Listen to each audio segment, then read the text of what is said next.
Du coup, bonjour à tous et à toutes. Du coup, moi, je suis Cécilia Bassi, responsable du pôle accompagnement et je suis accompagnée par Irène Chanson dans l'animation de ce webinaire qui va porter du coup sur le mécénat de compétences. Ce webinaire s'inscrit dans le cadre de la commission accompagnement que la CRES anime et qui est co-présidée par les canaux, la Fédération des entreprises d'insertion et résilience by WeShare. Du coup, le mécénat a été identifié par cette commission comme un vrai sujet, un vrai enjeu, notamment pour la structure de l'économie sociale et solidaire, notamment les associations, dans la structuration de leur modèle économique, dans un contexte aussi de changement, par exemple face du coup à une baisse de la commande publique, à une compétition, à une hausse de compétition entre les structures. Et du coup, face à ce constat, en décembre dernier, lors de la troisième rencontre de l'accompagnement et financement, nous avons décidé de dédier un atelier à ce sujet avec l'objectif du coup de présenter de façon générale les différentes formes du mécénat pour après l'approfondir lors des deux webinaires. Du coup, celui-ci et celui sur le mécénat de dons et financiers qui aura lieu le 16 février. Ce webinaire, du coup, il s'inscrit aussi dans le cadre d'un partenariat que nous avons avec le barreau de Paris dans la mise en place de leur plan de relance économique par l'accès au droit. Et du coup, qui nous permet aujourd'hui d'avoir parmi nous Madame Marie Golfier, qui va du coup nous présenter les différents aspects juridiques du mécénat de compétences. Et ces deux webinaires vont être suivis par des permanences juridiques, qui sont des rendez-vous individuels et gratuits assurés par des avocats mis à disposition par le barreau de Paris. Pour les permanences de cet après-midi, il n'y a plus de place et pour celle du 16 février, il reste que 2 places. Je laisse donc la parole rapidement à Irène pour introduire nos intervenants et après laisser la parole du coup au VIP de ce webinaire. Merci Cécilia. Du coup, si tu veux bien juste partager le PowerPoint. Donc, c'était simplement pour introduire un peu les interventions de chacun et de tous les intervenants qui ont gentiment accepté de nous accompagner sur ces problématiques de mécénat de compétences. Donc, on aura d'abord un temps avec Marie Lepoutre de Pro Bono Lab qui nous définira un peu le mécénat de compétences et ses enjeux, notamment les bonnes pratiques, la durée d'une mission de mécénat et la différence entre mécénat et bénévolat. Notamment comment l'association évidemment Pro Bono Lab pourrait vous appuyer sur vos démarches là-dessus. Ensuite, on aura un focus un peu plus juridique sur les enjeux juridiques, du coup, avec Marie Golfier, avocate du barreau de Paris, qui pourra nous préciser un peu les questions de valorisation comptable et de convention de partenariat notamment, et entre autres. Et enfin, on aura un temps avec Martin Sylvestre de l'association Vendredi qui va nous présenter la plateforme Vendredi et également les enjeux un peu des entreprises pourquoi est-ce que les entreprises acceptent de faire du mécénat de compétences, quels sont leurs enjeux et vers qui un peu aussi se tourner. Et enfin, pour conclure, enfin pas vraiment conclure, mais avoir un peu le regard plus concret de la mise en pratique, on aura un dernier regard croisé avec Odile Rosset, qui est directrice de la structure Carton Plein, l'association Carton Plein, et Eric Tersen, qui est un ancien mécène et qui est devenu actuellement administrateur de l'association Carton Plein, du coup. Donc, un bel exemple des bonnes pratiques, mais aussi des difficultés qu'ils ont pu rencontrer sur la mise en place de ce mécénat. Voilà un peu sur la suite. Et Cécilia, du coup, je te laisse rebondir un dernier instant. Merci beaucoup Irène. Effectivement, avant de laisser la parole à Marie, un dernier point technique. Chaque intervention va être suivie par un petit temps de questions-réponses. Du coup, il ne faut pas hésiter à poser vos questions dans le chat. On va les faire remonter auprès des intervenants où vous pouvez directement prendre la parole. Et pas d'inquiétude si on n'arrive pas à faire remonter toutes vos questions à la suite des interventions. On a un bon temps de questions-réponses prévu à la fin de ce webinaire. Du coup, j'arrête la prise des paroles et je laisse de ces pas la parole à Marie. Merci Cécilia Irène et bonjour à tous et à toutes. Donc du coup, effectivement, moi je suis Marie Lepoutre, je suis directrice de l'antenne Île-de-France de l'association Pro Bono Lab. Donc l'association Pro Bono Lab, nous on existe depuis 10 ans avec pour objectif, comme vous le voyez à l'écran, je pense, de mettre en mouvement et surtout de démocratiser la pratique du partage de compétences au profit d'organisations d'intérêt général. Et donc il y a mon antenne, mais on est 5 antennes en France. Et plus globalement, on a une résonance à l'international avec un réseau d'intermédiaires en compétences comme nous, qui s'appelle le Global Pro Bono Network. Alors Cécilia ou Irène, si vous voulez passer, effectivement, merci. Notre conviction, en fait, à nous, à travers ça, c'est que face aux défis sociaux, environnementaux auxquels on doit faire face, c'est que toutes les compétences sont utiles, toutes les compétences sont précieuses et que si on amène le plus de nombre possible de personnes à mettre ces compétences au service de projets d'intérêt général, on aura réussi notre mission et on pourra nous disparaître en tant qu'association. En quelques chiffres, et je pense que c'est sur la slide suivante, on a accompagné plus de 6000 volontaires pour plus de 730, je crois, à peu près associations qui ont bénéficié de partage de compétences et engagé 110 entreprises et acteurs publics également qui commencent à se questionner sur cette pratique. Donc, vous le voyez par rapport à ces chiffres, nous, on est plutôt sur l'accompagnement de programmes et de missions collectives où plusieurs personnes se mettent au service d'une association. Notre priorité, et je crois que c'est sur la slide suivante également, c'est d'accompagner celles et ceux qui en ont le plus besoin, donc notamment les petites et moyennes associations qui ont les plus gros besoins en compétences. On a mené une étude en 2019, c'est plus de 82% des associations interrogées qui estiment qu'elles ont des besoins en compétences auxquels elles n'arrivent pas à répondre, et plus de 70% de responsables associatifs qui estiment qu'ils ne se sentent pas assez autonomes pour recruter des bénévoles, et un tiers d'entre eux qui souhaiteraient être accompagnés pour recruter des bénévoles et des volontaires en mécénat de compétences. Donc notre métier, plus particulièrement à nous, c'est d'expérimenter et après de généraliser des formats d'engagement, d'accompagner et d'engager des publics de volontaires, notamment ceux qui sont le plus éloignés de cette pratique de l'engagement, d'étudier cette pratique, d'en mesurer l'impact et ensuite de diffuser tous nos outils, de les partager, de les transmettre et diffuser les apprentissages à travers des études notamment. Si je rentre plus particulièrement dans ce que signifie pro bono, vu que nous, on s'appelle Pro Bono Lab, ça signifie en latin pour le bien commun. Et donc, on réunit sous ce terme à la fois la pratique du mécénat de compétences et du bénévolat de compétences.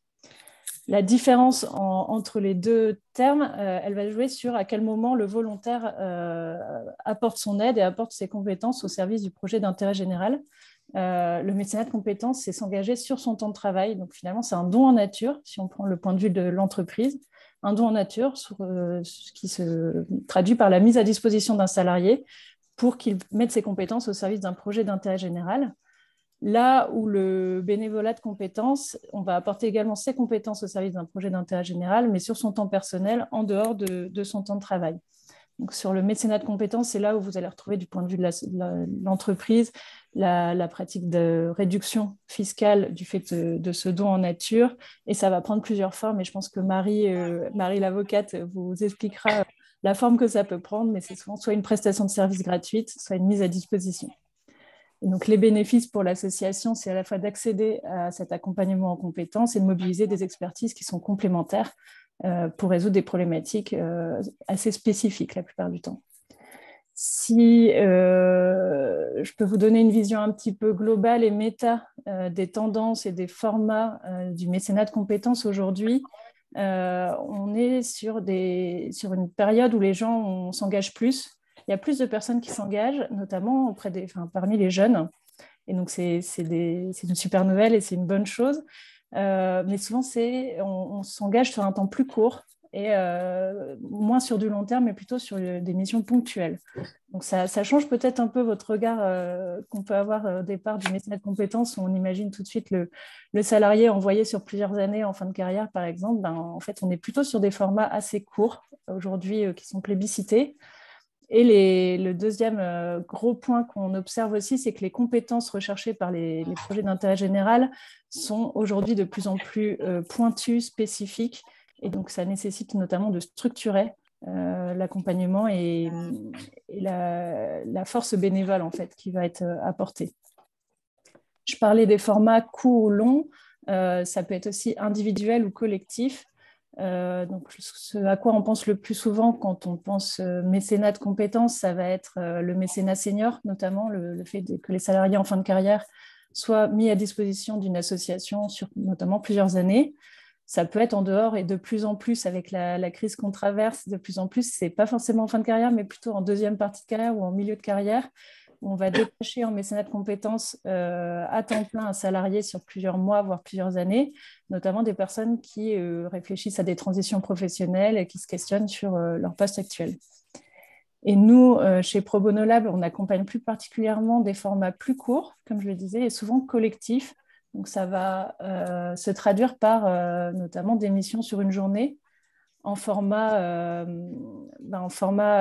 finalement de travail sur des ateliers d'intelligence collective pour parvenir à la fin de la journée à un livrable, à des recommandations et des plans d'action très spécifiques au profit de l'association sur une problématique donnée. On va aussi avoir des formats un peu plus intermédiaires où ça va être plusieurs sessions sur un besoin particulier, plusieurs sessions qui vont s'enchaîner par semaine, mais souvent aussi dans un format collectif avec plusieurs soit collaborateurs, soit citoyens qui s'engagent ensemble et réfléchissent ensemble à accompagner une association. Ce qu'on constate également, c'est que la plupart du temps, il y a toujours un ou deux volontaires dans ces missions-là qui continuent de suivre le projet associatif, qui continuent de s'engager. Et le témoignage que vous allez avoir après aussi est un exemple de réussite de ces missions. Et qui, par exemple, sur plusieurs semaines, vont pouvoir aider l'association à mettre en œuvre les recommandations qui sont sorties et dérouler finalement le rétro-planning qu'on imagine à la fin. Si je passe maintenant sur les bonnes pratiques que je souhaiterais vous partager ou sur les implications, ce qu'on constate, nous, dans notre rôle d'intermédiaire, c'est que, notamment chez des personnes qui ont fait toute leur carrière, par exemple, dans une même structure, qui sont en fin de carrière ou pas forcément, quand on n'est pas proche du monde associatif, on peut avoir un décalage entre notre perception du besoin de l'association, du fonctionnement d'une association, et la réalité et les enjeux du monde associatif. Et donc, c'est là où, généralement, nous, on intervient en amont aussi pour sensibiliser, pour former finalement les personnes qui vont s'engager, les sensibiliser aux enjeux et au mode de fonctionnement du monde associatif. Donc ça peut se faire également sans notre accompagnement, mais c'est une précaution à prendre de ne pas penser que tout le monde a les mêmes prismes, a la même vision de comment ça fonctionne et des enjeux et des besoins. Et si je rentre un petit peu plus particulièrement dans les étapes, les différentes étapes que j'imagine un peu incontournables si on veut se lancer en tant qu'association dans la recherche de bénévoles en partage de compétences, la première chose à faire, selon moi, c'est de vraiment bien préparer cette mission, bien préparer cet accueil. Nous, on commence toujours l'accompagnement d'une association et je le précise pour celles qui souhaiteraient aller voir sur notre site, il y a un questionnaire, etc. On commence toujours par un diagnostic du besoin. Donc, c'est diagnostiquer l'état des lieux de l'association, ses ressources humaines, sa stratégie, ses activités, sa gouvernance, etc. Vraiment faire un diagnostic assez approfondi de l'association et notamment de ses besoins. Et ensuite, de prioriser ces besoins, de les hiérarchiser et de se dire est-ce que c'est le bon moment, quel est mon besoin, est-ce que c'est le bon moment et comment je les priorise.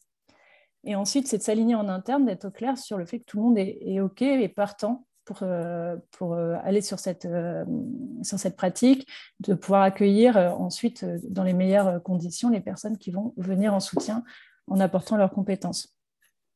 La deuxième précaution à prendre, c'est aussi de préparer vraiment en amont pour pouvoir rechercher et trouver les compétences nécessaires.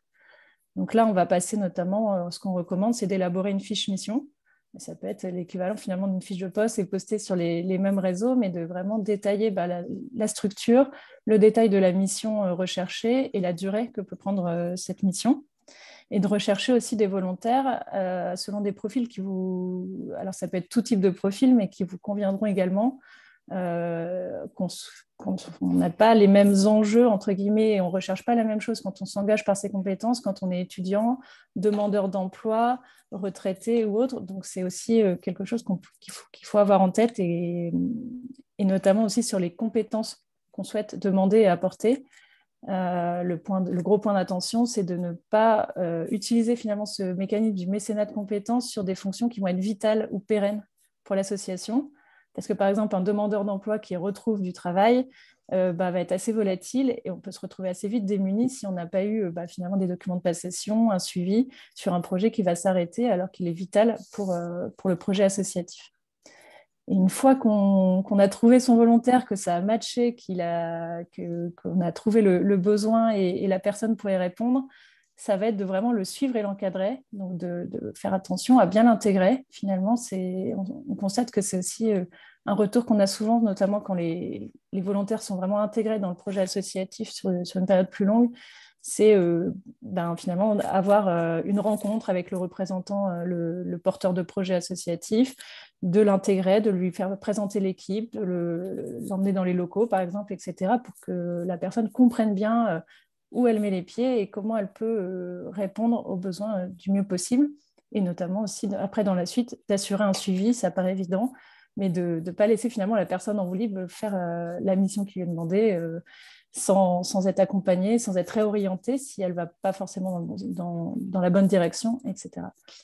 Et enfin, si je termine dans le déroulement de tout le processus de partage de compétences, ça va être à chaque fois d'évaluer et de faire le bilan de cette mission. Et donc, ça va être notamment à court terme de voir d'évaluer la satisfaction du volontaire, ce qui lui a manqué, ce qui lui a plu, notamment de voir ce qu'il a eu le sentiment d'apporter à la structure et ce que vous avez eu le sentiment d'avoir. À moyen terme, ça va être plutôt de voir ce qui a pu être mis en œuvre et ce qui a pu être avancé suite à cet apport en compétences. Et à plus long terme, de pouvoir mesurer l'impact, si c'est une vraie stratégie que vous mettez en place et de façon pérenne, mesurer l'impact que ça peut avoir sur le projet associatif. Et plus globalement, j'en termine, c'est de penser, quand c'est quelque chose qui va devenir pérenne et que si vous voulez avoir une vraie stratégie derrière, de aussi pouvoir fidéliser les personnes qui s'engagent en compétences auprès du projet associatif. Ça passe notamment par la reconnaissance et par des méthodes de reconnaissance de l'engagement, d'intégrer des communautés de volontaires, d'animer des communautés de volontaires et des communautés de bénévoles et de le faire intégrer finalement à un réseau plus large que lui. Et d'intégrer aussi cette pratique plus globalement dans les partenariats qui peuvent être montés. Donc, ça peut être dans la relation avec le mécène, ça peut être un engagement complémentaire dans un partenariat plus large avec certains mécènes. Est-ce que vous avez des questions sur ce sujet-là ? Merci Marie pour ton intervention. Je crois qu'effectivement, il y a 2 questions. Je ne sais pas si... Oui, effectivement, il y a 2 questions dans le chat qui... je pense que pourront être répondues à 2 voix par les 2 Marie intervenants sur ce webinaire. La première question, c'est uniquement les assos peuvent bénéficier du mécénat de compétences. Alors, Marie, je te laisserai aussi compléter sur le point de vue juridique, mais en mécénat de compétences, tout dépend de si on souhaite aussi... si l'entreprise souhaite bénéficier de l'avantage fiscal. Dans ce cas-là, c'est assez restrictif finalement. Ce n'est pas que les associations, mais presque, on va dire, c'est un peu plus large. Au-delà de ça, nous, par exemple, quand on accompagne des associations et qu'on leur fait bénéficier de mécénat de compétences, on va cibler le fait que la structure soit d'intérêt général et avec une lucrativité limitée, voire nulle. Et donc, ça recouvre un champ plus large, notamment d'entreprises de l'ESS ou autres. Mais effectivement, ça suppose qu'il n'y ait pas, on n'est pas exactement sur le même cadre que si l'entreprise souhaite défiscaliser, enfin avoir une réduction d'impôts liée à ce mécénat. Marie, je ne sais pas si tu souhaites compléter cette réponse. J'avais coupé mon micro. Oui, je rejoins tout à fait la réponse. De toute façon, on va le rappeler, mais il ne faut pas oublier que c'est une opération à but non lucratif. Donc, effectivement, c'est pour ça que c'est quand même essentiellement avisé vers les associations.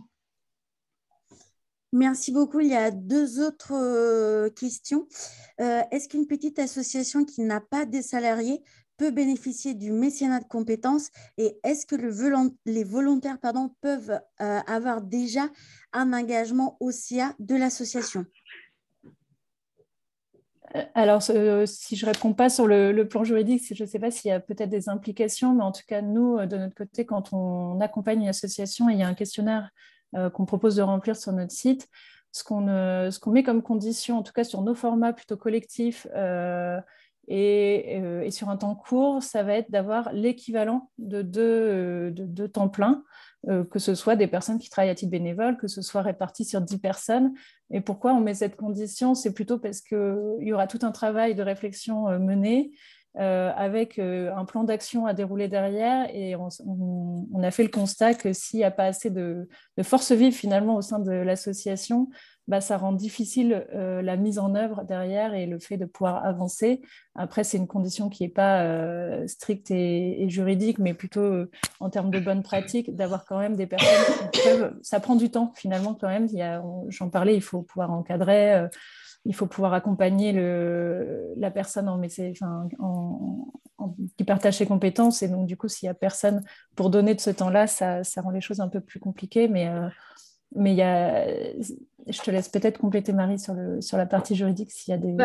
Sur la partie juridique, il n'y a rien qui empêcherait effectivement, de conditionner en tout cas la présence du bénévole à la présence de salariés dans l'association. Juridiquement, maintenant, effectivement, pour moi, c'est le côté pratique. Il ne faut pas oublier que le salarié doit être accompagné.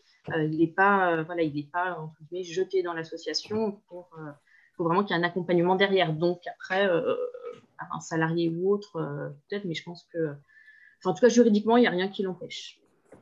Ouais, et sur le fait que le volontaire qui sera accompagné soit au sein de la gouvernance, notamment aux membres du CA, pour nous, c'est l'aboutissement positif d'un engagement, le fait de pouvoir intégrer dans sa gouvernance des bénévoles. Et donc, je ne vois pas de frein au fait que le seul frein que je verrais, c'est peut-être de faire attention au mélange de genres, que ce ne soit pas sur des fonctions qui pourraient être salariées ou que de l'encadrer finalement juridiquement. Je vous demande juste hors les intervenants si vous pouvez couper vos micros pour éviter des interférences avec les intervenants. Je voulais juste prendre peut-être une dernière question plutôt pour Marie de Pro Bono Lab parce que je vois 2 autres questions plutôt pour notre avocate. Il y a une durée maximum pour une mission de mécénat de compétences au sein d'une association, 1 an, 2 ans ou plus? Moi, je ne vois pas de frein, en tout cas en termes de bonnes pratiques, à avoir une durée maximum. Après, effectivement, dans les recommandations, on dit que c'est bien d'avoir une mission assez cadrée, notamment au départ, quand on commence une relation de partage, de savoir où on va. Et donc, si c'est sur une durée de 3 ans, sauf avoir une mission qui peut durer 3 ans, et notamment, on sait que certains profils, je ne sais pas, imaginons une personne demandeur d'emploi, si c'est une mission qui est censée durer 3 ans pour aboutir, on sait que si la personne retrouve un emploi entre-temps, elle aura moins de temps à consacrer, etc. Donc, c'est plus en termes de bonnes pratiques, mais il n'y a pas de limitation et une personne qui s'investirait sur du long terme et sur plusieurs années en mécénat de compétences ce serait l'aboutissement en fait de quelque chose, de quelque chose qui a réussi, d'un exemple qui a réussi. Après, d'un point de vue juridique, sur le système de mise à disposition et de détachement, je ne sais pas s'il y a une limite spécifique. Pour le mécénat de compétences, il n'y a pas de limite, non, il n'y a pas de limite fixe. Pardon. Merci du coup à tous et toutes. Donc, on a effectivement 2 autres questions qui ont été posées et qui, je pense, vont être peut-être reprécisées. Donc, je les simplement sur la question du rescrit fiscal, et ça va être abordé par du coup Marie à nouveau, et également sur la question de l'éligibilité. Mais du coup, voilà, ça nous fait une transition parfaite pour l'intervention de notre avocate. Donc, je vous laisse prendre la suite et puis ensuite, on reprendra ces questions-là. Merci en tout cas à tous et toutes. Bonjour à tous. Alors, donc, je suis Marie Golfier, avocate au barreau de Paris. Aujourd'hui, moi, je vais m'attacher sur les aspects juridiques, en tout cas les principaux aspects juridiques, et après, de toute façon, on répondra à vos questions. Donc, juste pour commencer, le mécénat de compétences, comme Marie l'a déjà évoqué, il faut distinguer qu'elle peut prendre deux formes principales qu'on va retrouver, c'est-à-dire la forme d'une prestation de service où une entreprise mécène va s'engager à réaliser une tâche déterminée au profit d'une structure bénéficiaire. Donc, par exemple, une agence de communication qui va venir réaliser le site internet d'une association. Donc là, on va être sur une prestation de service. Et la deuxième forme que va pouvoir prendre le mécénat de compétences, ça va être le prêt de main-d'œuvre. Donc, le prêt de main-d'œuvre, qu'est-ce que c'est? C'est l'entreprise mécène qui va mettre à disposition des salariés au sein de la structure. Et cette mise à disposition, comme on vous l'a déjà présenté, peut prendre diverses formules. On va pouvoir avoir une mise à disposition temps plein, on va avoir les mises à disposition plus brèves. Ça peut tout à fait être, par exemple, une demi-journée par mois ou 2 jours par semaine. Voilà, c'est un temps où le salarié d'une entreprise va venir au sein de l'association pour effectuer une mission. Donc voilà, on a déjà ces deux distinctions à faire qui, en plus, juridiquement, vont avoir des conséquences un petit peu différentes. Pour commencer notre présentation, donc on a dit en première partie qu'on allait traiter du point comptable. Concrètement, une entreprise mécène qui va venir faire un don en nature, hein, comme on peut le qualifier, un don en nature au sein de l'association, comment est-ce qu'elle va pouvoir valoriser ce don? Si on s'en tient dans la mise à disposition du personnel, donc c'est-à-dire l'entreprise qui va mettre à disposition des salariés au sein de l'association, on va devoir s'attacher à calculer le coût de revient de cette mise à disposition. Combien coûte à l'entreprise cette mise à disposition?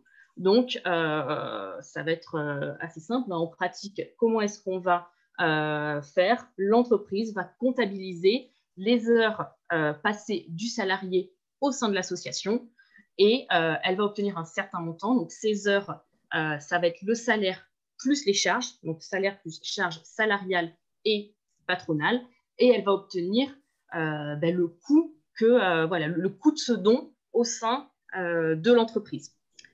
Ce don va être éligible à une réduction d'impôt. Une réduction d'impôt qui va être égale à 60% du montant du coût de revient.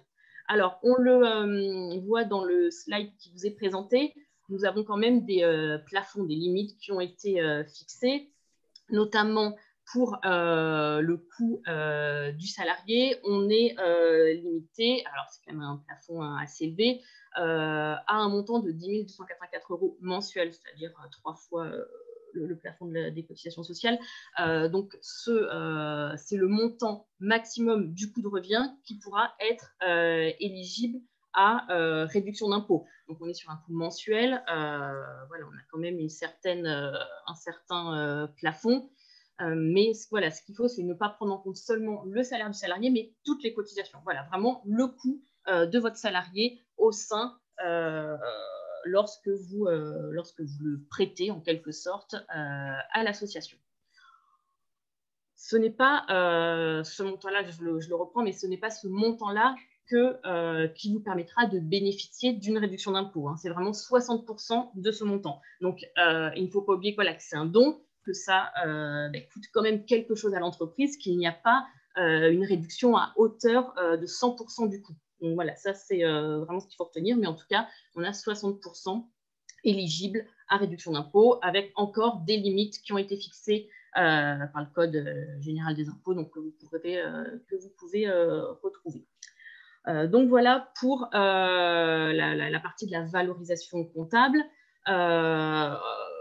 Et ensuite, l'entreprise, l'association d'accueil, l'association bénéficiaire, éditera un reçu fiscal pour l'entreprise mécène pour ensuite pouvoir fiscalement déduire ce dont qu'elle aura apporté à travers la mise à disposition du personnel. En revanche, si on est dans l'autre forme de mécénat de compétences que je vous ai présenté au tout début, c'est-à-dire la prestation de service, là concrètement, on ne va pas pouvoir calculer par rapport au salaire que nous a coûté ce salarié lorsqu'on l'a prêté à l'association. Donc, comment l'entreprise va pouvoir calculer le coût? Tout simplement, elle va calculer, par exemple, je vous donnais l'exemple de la réalisation d'un site internet, elle va le calculer par rapport à combien elle facture un site internet, par exemple, à une entreprise tierce, moins la marge qu'elle prend lorsqu'elle facture cette prestation. Donc, ça va vraiment être voilà, sa matière première, entre guillemets, qu'elle va pouvoir, qui va lui permettre d'établir son coût de revient. Donc, par exemple, je prends des exemples à la louche, mais si la prestation, elle la facture habituellement 10 000 € avec une marge de 2 000 €, du coup, son coût de revient va être de 8 000 € pour lequel ensuite elle va pouvoir bénéficier d'une réduction d'impôt à hauteur de 60% de ce don. Donc, voilà pour brièvement sur la partie comptable. Concernant notre deuxième point sur la convention de partenariat. Donc, effectivement, quand on va mettre en place un mécénat de compétences, il ne faut pas oublier que c'est une opération tripartite. Vous avez l'entreprise mécène, vous avez l'association et vous avez le salarié. Donc, c'est vraiment une opération à trois où les trois interlocuteurs prennent un engagement. Donc, il y a un engagement personnel du salarié dans cette opération. Vous avez l'organisme qui va avoir un besoin bien identifié et l'accord de l'entreprise de participer à cette opération. Donc, on va formaliser cela par deux documents différents. Vous allez avoir la convention de mise à disposition qui, elle, doit être très précise, va reprendre notamment l'objet de la mission, la durée, le nom du salarié qui va être affecté à cette mission, quelle mission on va lui attribuer, quel va être son interlocuteur sur place. Donc, vous allez vraiment devoir la détailler d'une manière assez précise. Mais l'autre document qui est également très, très important, ça va être l'avenant au contrat de travail de votre salarié.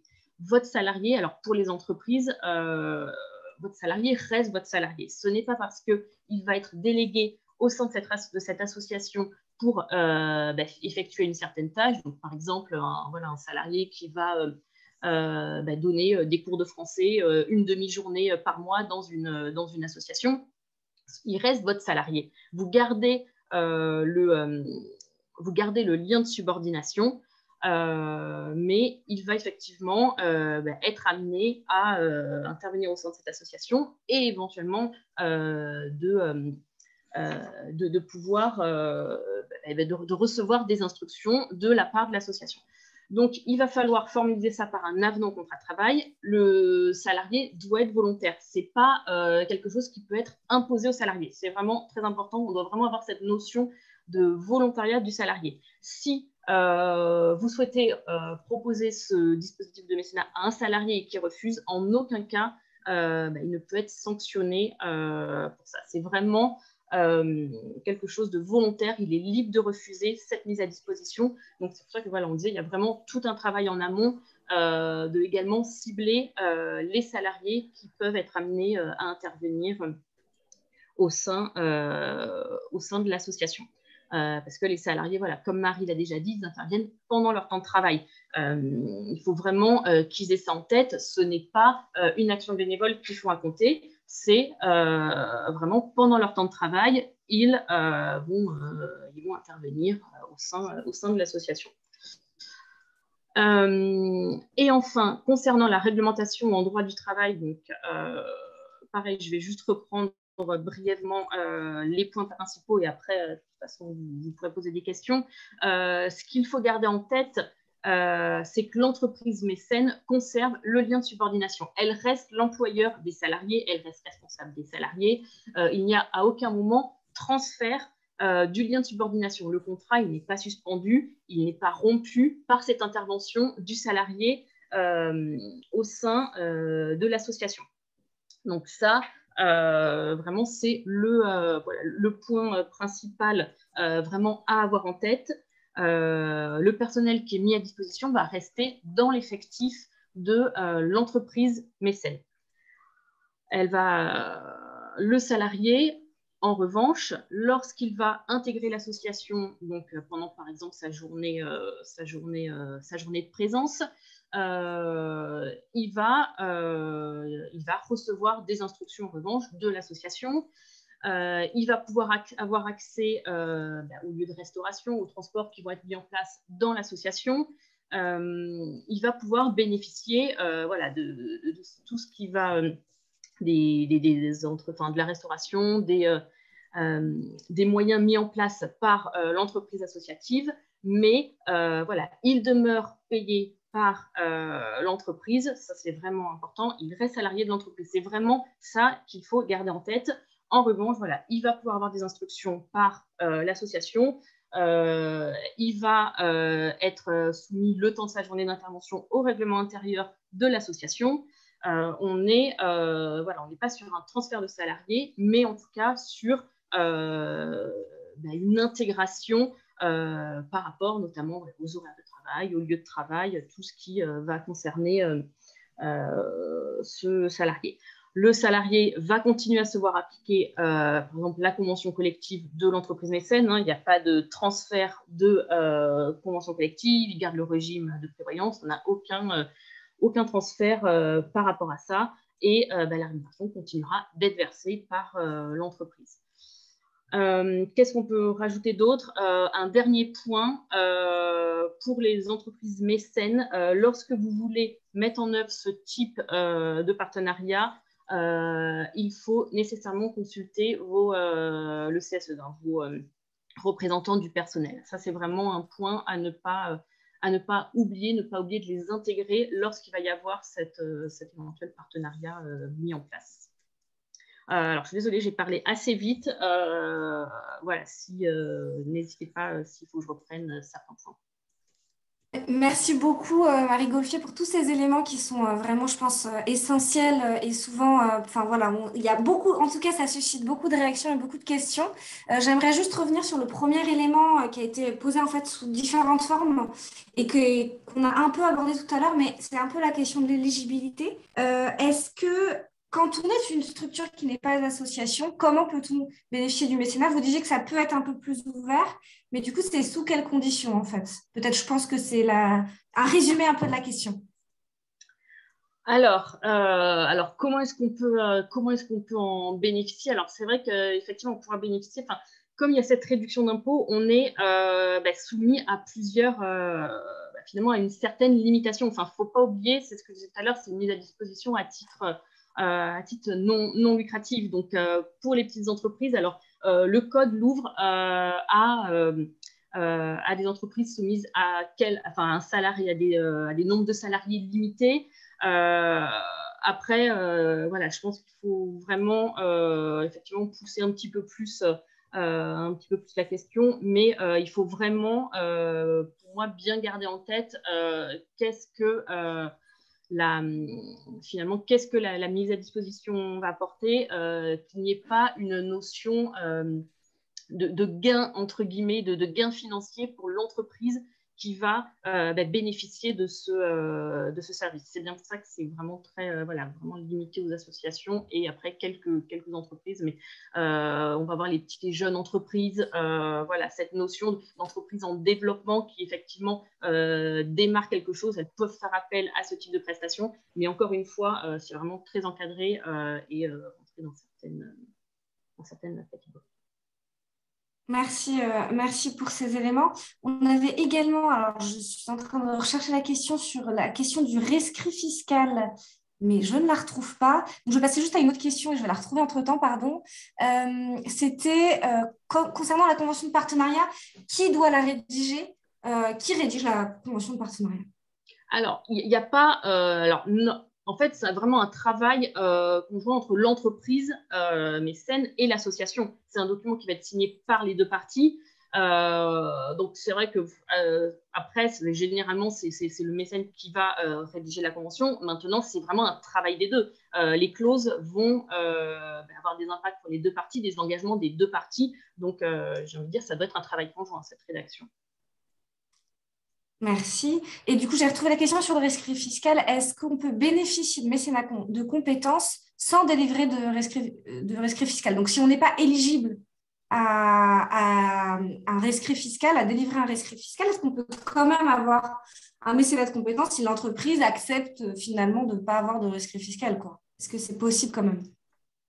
Après, je ne veux pas vous dire de bêtises, mais dans ce cas-là, l'entreprise ne pourra en tout cas pas déduire, avoir de réduction d'impôt. Donc après, si l'entreprise est d'accord, je ne vois pas la difficulté. Maintenant, il faudrait peut-être un petit peu plus, mais je ne vois pas la difficulté. Maintenant, est-ce que dans ce cas-là, c'est vraiment un mécénat de compétences? Enfin, s'interroger.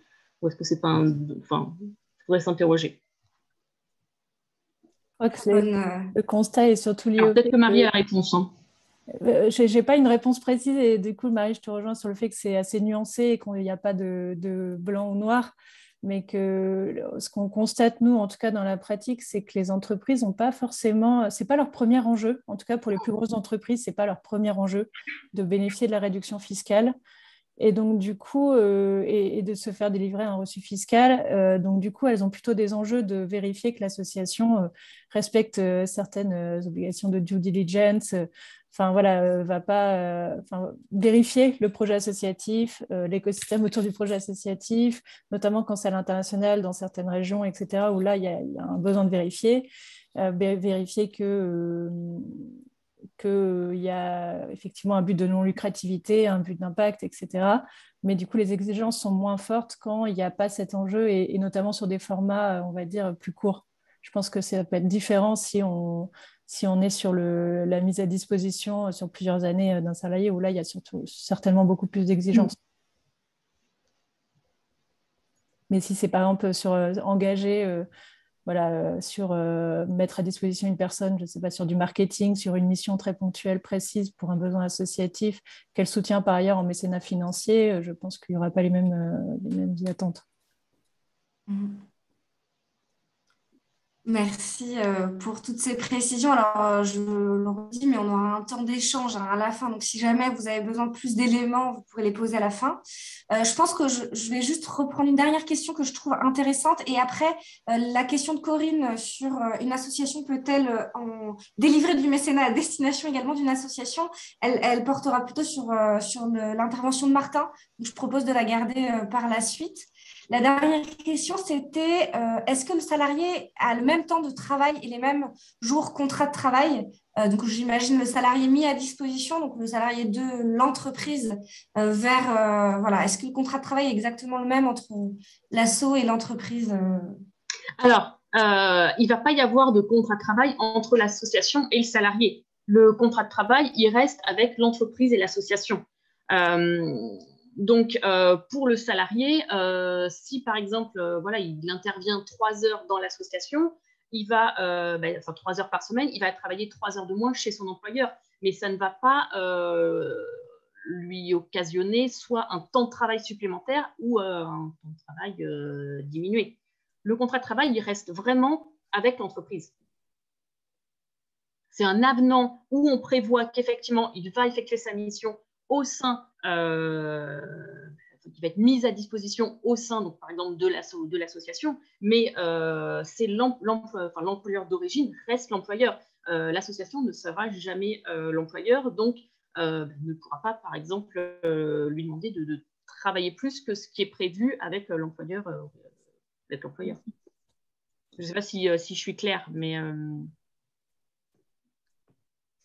Je peux apporter une petite précision à ma question, c'est moi c'est Chantal.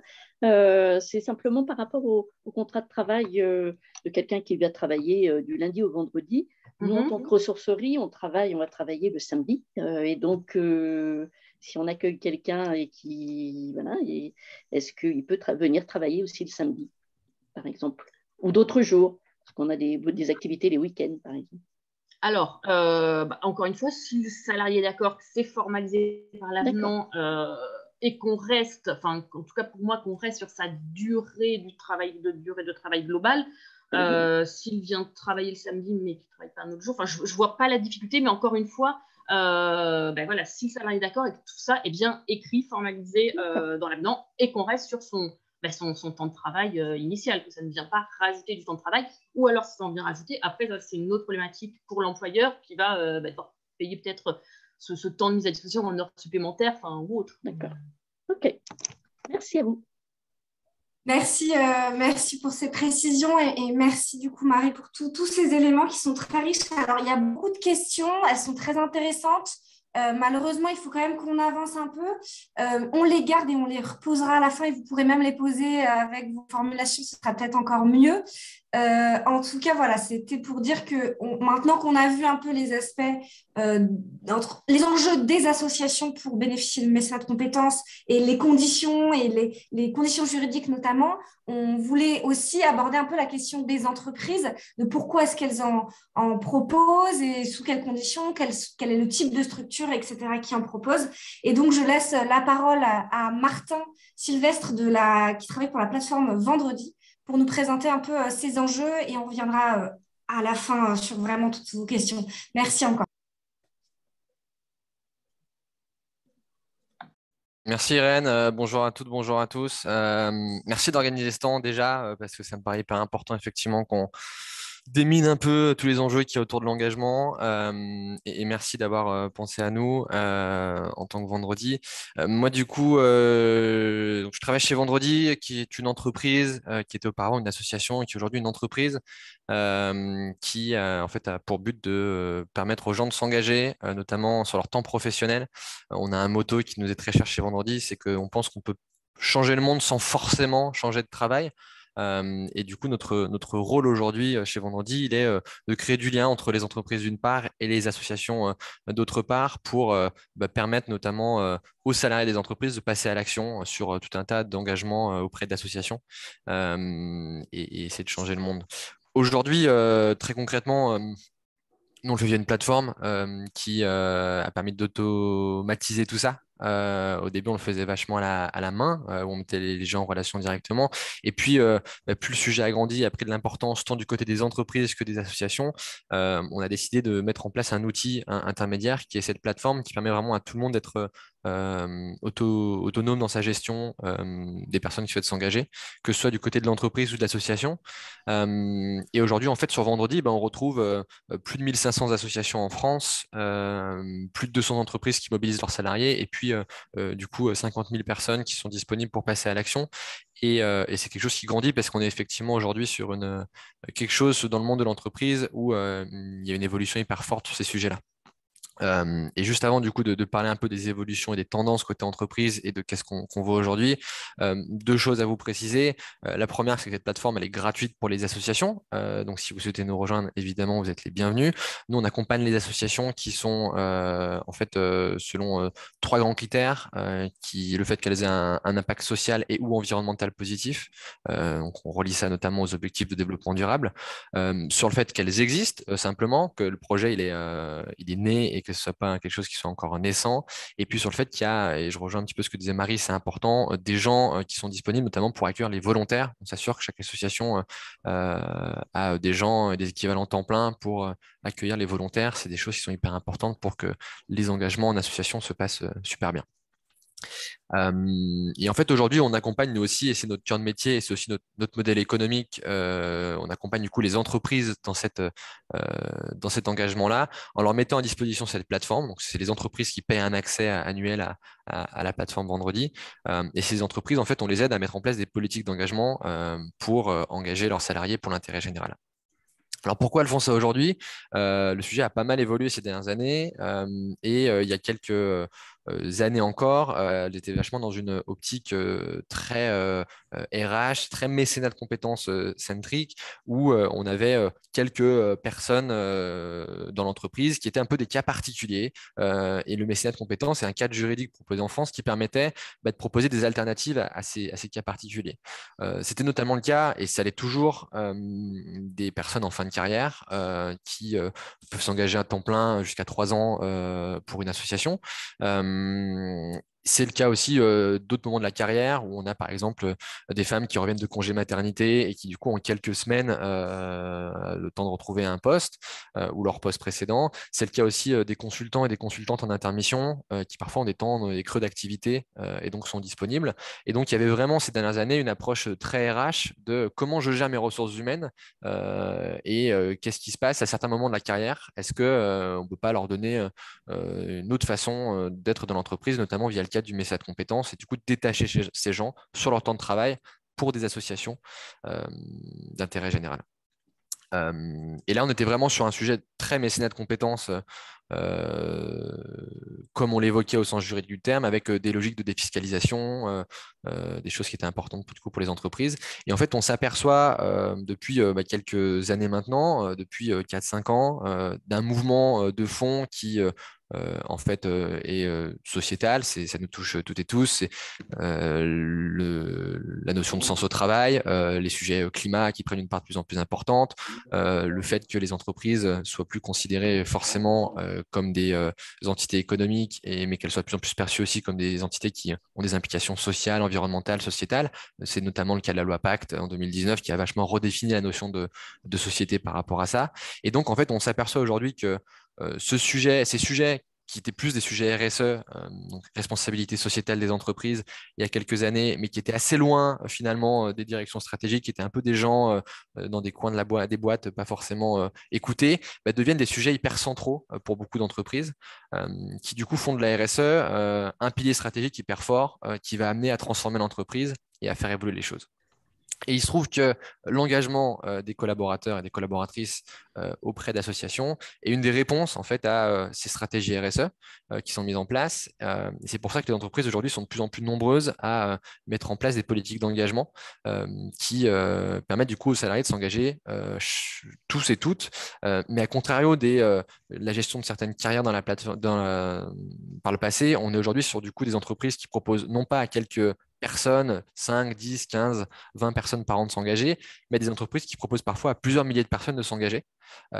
Et donc, on est forcément sur des engagements qui sont très différents de ce qu'on a pu voir par le passé, qui sont beaucoup plus courts, beaucoup plus ponctuels, et où les gens, en fait, viennent s'engager une demi-journée, une journée, parfois un petit peu plus, mais on est vachement plus sur des engagements très ponctuels. Et on assiste même aujourd'hui à un truc qui est assez différent de la notion de mécénat de compétences historique, où on n'est plus forcément sur des missions de compétences, où les gens viennent aussi chercher simplement de l'engagement sur leur temps de travail pour des missions qui n'ont pas forcément besoin de compétences, parce qu'on enfiler des coups de main à des associations pour aller ramasser des déchets, pour mentorer un jeune, pour aller repeindre un local, pour participer à des collectes alimentaires, etc., etc. Et aujourd'hui, du coup, nous, ce qu'on constate énormément du côté du monde de l'entreprise, c'est que ces sujets RSE, ça devient des incontournables, peu importe la taille de l'entreprise, même si les grands groupes et les entreprises, les ETI sont plus avancés aujourd'hui là-dessus, dû notamment à des contraintes légales. Et du coup, toutes les entreprises sont en train de mettre en place des politiques d'engagement qui visent généralement à proposer quelques jours d'engagement par an aux collaborateurs et aux collaboratrices, qui se retrouvent du coup dans des positions où ils ont le droit de s'engager et ils viennent un petit peu picorer des petites missions, des petits engagements par-ci, par-là. Ce qui est vachement du coup une contrainte pour les associations aussi, parce que ça nécessite, c'est dur d'accueillir des gens sur des temps courts. Il faut avoir des besoins qui correspondent. Il faut être en mesure de bien les accueillir, de leur donner le minimum essentiel en très peu de temps pour qu'ils puissent passer à l'action rapidement. Et donc c'est une autre forme d'engagement que ces missions de compétences de longue durée qu'on pouvait voir par le passé et qui sont souvent ce qu'on entend par mécénat de compétences au sens assez global du terme. Donc voilà un petit peu l'état des lieux aujourd'hui qu'on voit côté entreprise. Et en fait, on le voit notamment sur des types d'entreprises qui sont assez précis. On le voit notamment dans tous les grands groupes qui ont tous des politiques d'engagement assez fortes là-dessus. C'est des Danone, c'est des Decathlon, c'est des Bell qui mettent en place vraiment plusieurs milliers de personnes, quelques jours d'engagement par an. C'est aussi le cas sur beaucoup d'entreprises de conseil, où là, il y a énormément de notions de sens et de comment on vient garder des consultants et des consultantes qui parfois se posent un peu la question de quel est le sens de ces métiers-là, qui sont pas mal critiqués aujourd'hui, notamment par les jeunes générations qui sortent de grandes écoles ou d'autres universités. Et c'est le cas aussi de beaucoup de startups aujourd'hui qui, créées ces 5, 10, 15 dernières années, ont des valeurs assez fortes par rapport à ça et ont mis en place des politiques d'engagement aussi assez fortes. C'est les entreprises qui sont les types d'entreprises en tout cas qui sont aujourd'hui les plus matures et qu'on voit nous les plus se mettre en place des politiques d'engagement. Mais on sent depuis la crise sanitaire et depuis mars 2020 grosso modo, en fait une mise en mouvement de beaucoup d'autres entreprises qui auparavant étaient plus éloignées de ces sujets-là, des entreprises beaucoup plus locales, parfois plus petites, et qui sont aujourd'hui en train de se structurer là-dessus, ne sont pas encore hyper matures, ils sont en train de tendre vers des choses pour faire en sorte que leurs salariés puissent participer à ces sujets-là. Bref, tout ça pour vous dire que nous, du coup, aujourd'hui, ce qu'on voit en grande tendance, c'est tout le monde de l'entreprise est en train de s'y mettre et souhaite proposer de l'engagement à leurs collaborateurs. Ça fait beaucoup de gens qui sont disponibles, mais qu'on est en fait sur aujourd'hui des formats d'engagement qui sont, contrairement à ce qui était par le passé essentiellement le mécénat de compétences, des formats beaucoup plus courts, beaucoup plus ponctuels, avec moins de compétences demandées. Et du coup, tout n'est pas forcément possible pour des associations. Ça ne veut pas dire que les autres formats de mécénat de compétences, notamment des missions de longue durée, des consultants d'intermission, n'existent plus. Simplement, ils sont un peu plus rares et en tout cas noyés dans une masse d'engagement qui est différente de celle qu'aujourd'hui on voit dans la globalité des cas. Merci beaucoup, Martin, pour ton intervention. Effectivement, on a récupéré au cours des interventions 2 questions qui ont trouvé que ça tombait bien pour ton intervention. La première, et ça peut être aussi à cheval avec Marie. Est-ce que toutes les entreprises peuvent proposer le mécénat de compétences? Est-ce que vous voyez régulièrement des petites entreprises qui s'engagent sur le mécénat de compétences? Marie, je te laisserai plus répondre sur la partie est-ce qu'on voit des petites entreprises, parce que c'est vrai que nous, de par notre modèle économique et notre outil, qui est du coup une plateforme, mais qui devient utile à partir d'un certain nombre de personnes, on a peu de petites entreprises, parce que quand on est 10, on peut gérer l'engagement des collaborateurs à la main, c'est pas forcément difficile. Du coup, nous, on travaille beaucoup plutôt avec des entreprises à partir de 100, 250 salariés par là. Et après, oui, toute entreprise peut proposer à ses salariés de s'engager sur leur temps de travail, elle peut proposer à des salariés de faire du mécénat de compétences. Simplement, ça dépend en fait des enjeux des entreprises aujourd'hui mais ça dépend des secteurs et des boîtes. Mais aujourd'hui, ce qu'on voit, pourquoi les grands groupes, pourquoi les cabinets de conseil proposent, pourquoi les startups proposent ce type d'engagement, il y a des notions de sens au travail, il y a des notions de marque employeur hyper fortes et de comment on vient créer des espaces dans l'entreprise où en fait on se sent bien, on est heureux de venir travailler le matin, on pense que ça a du sens ce qu'on fait.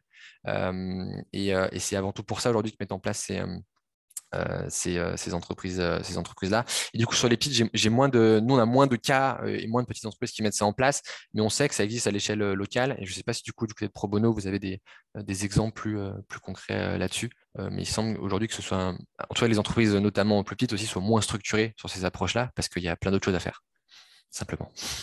Ouais, Martin, je te rejoins. En fait, pourquoi on voit surtout l'exemple des grosses entreprises qui aussi ont une force de frappe plus grande parce que plus de salariés, plus de moyens. Effectivement, elles y sont allées parce qu'il y avait une forte demande de la part des salariés. Et elles ont pu le faire assez rapidement parce que, en fait, engager des salariés, notamment par les compétences, qui est notre expertise chez nous, c'est qu'on va renvoyer vers d'autres intermédiaires si c'est une mission plutôt bénévolat, au sens, je ne sais pas, aller ramasser des déchets ou faire de la collecte alimentaire. L'engagement par les compétences, ça demande souvent de donner du temps et de l'expertise pour aller sourcer une association, diagnostiquer son besoin, accompagner les salariés qui veulent s'engager pour répondre à ce besoin, aller les chercher selon leurs compétences pour trouver les bonnes compétences, etc. Et c'est à ce moment-là qu'ils vont faire appel finalement à des plateformes comme Vendredi, à des intermédiaires comme nous pour apporter finalement comme un prestataire de service, accompagner ce service de vous voulez engager des salariés, nous on connaît les associations, on connaît leurs besoins, on peut les accompagner pour y diagnostiquer leurs besoins, etc.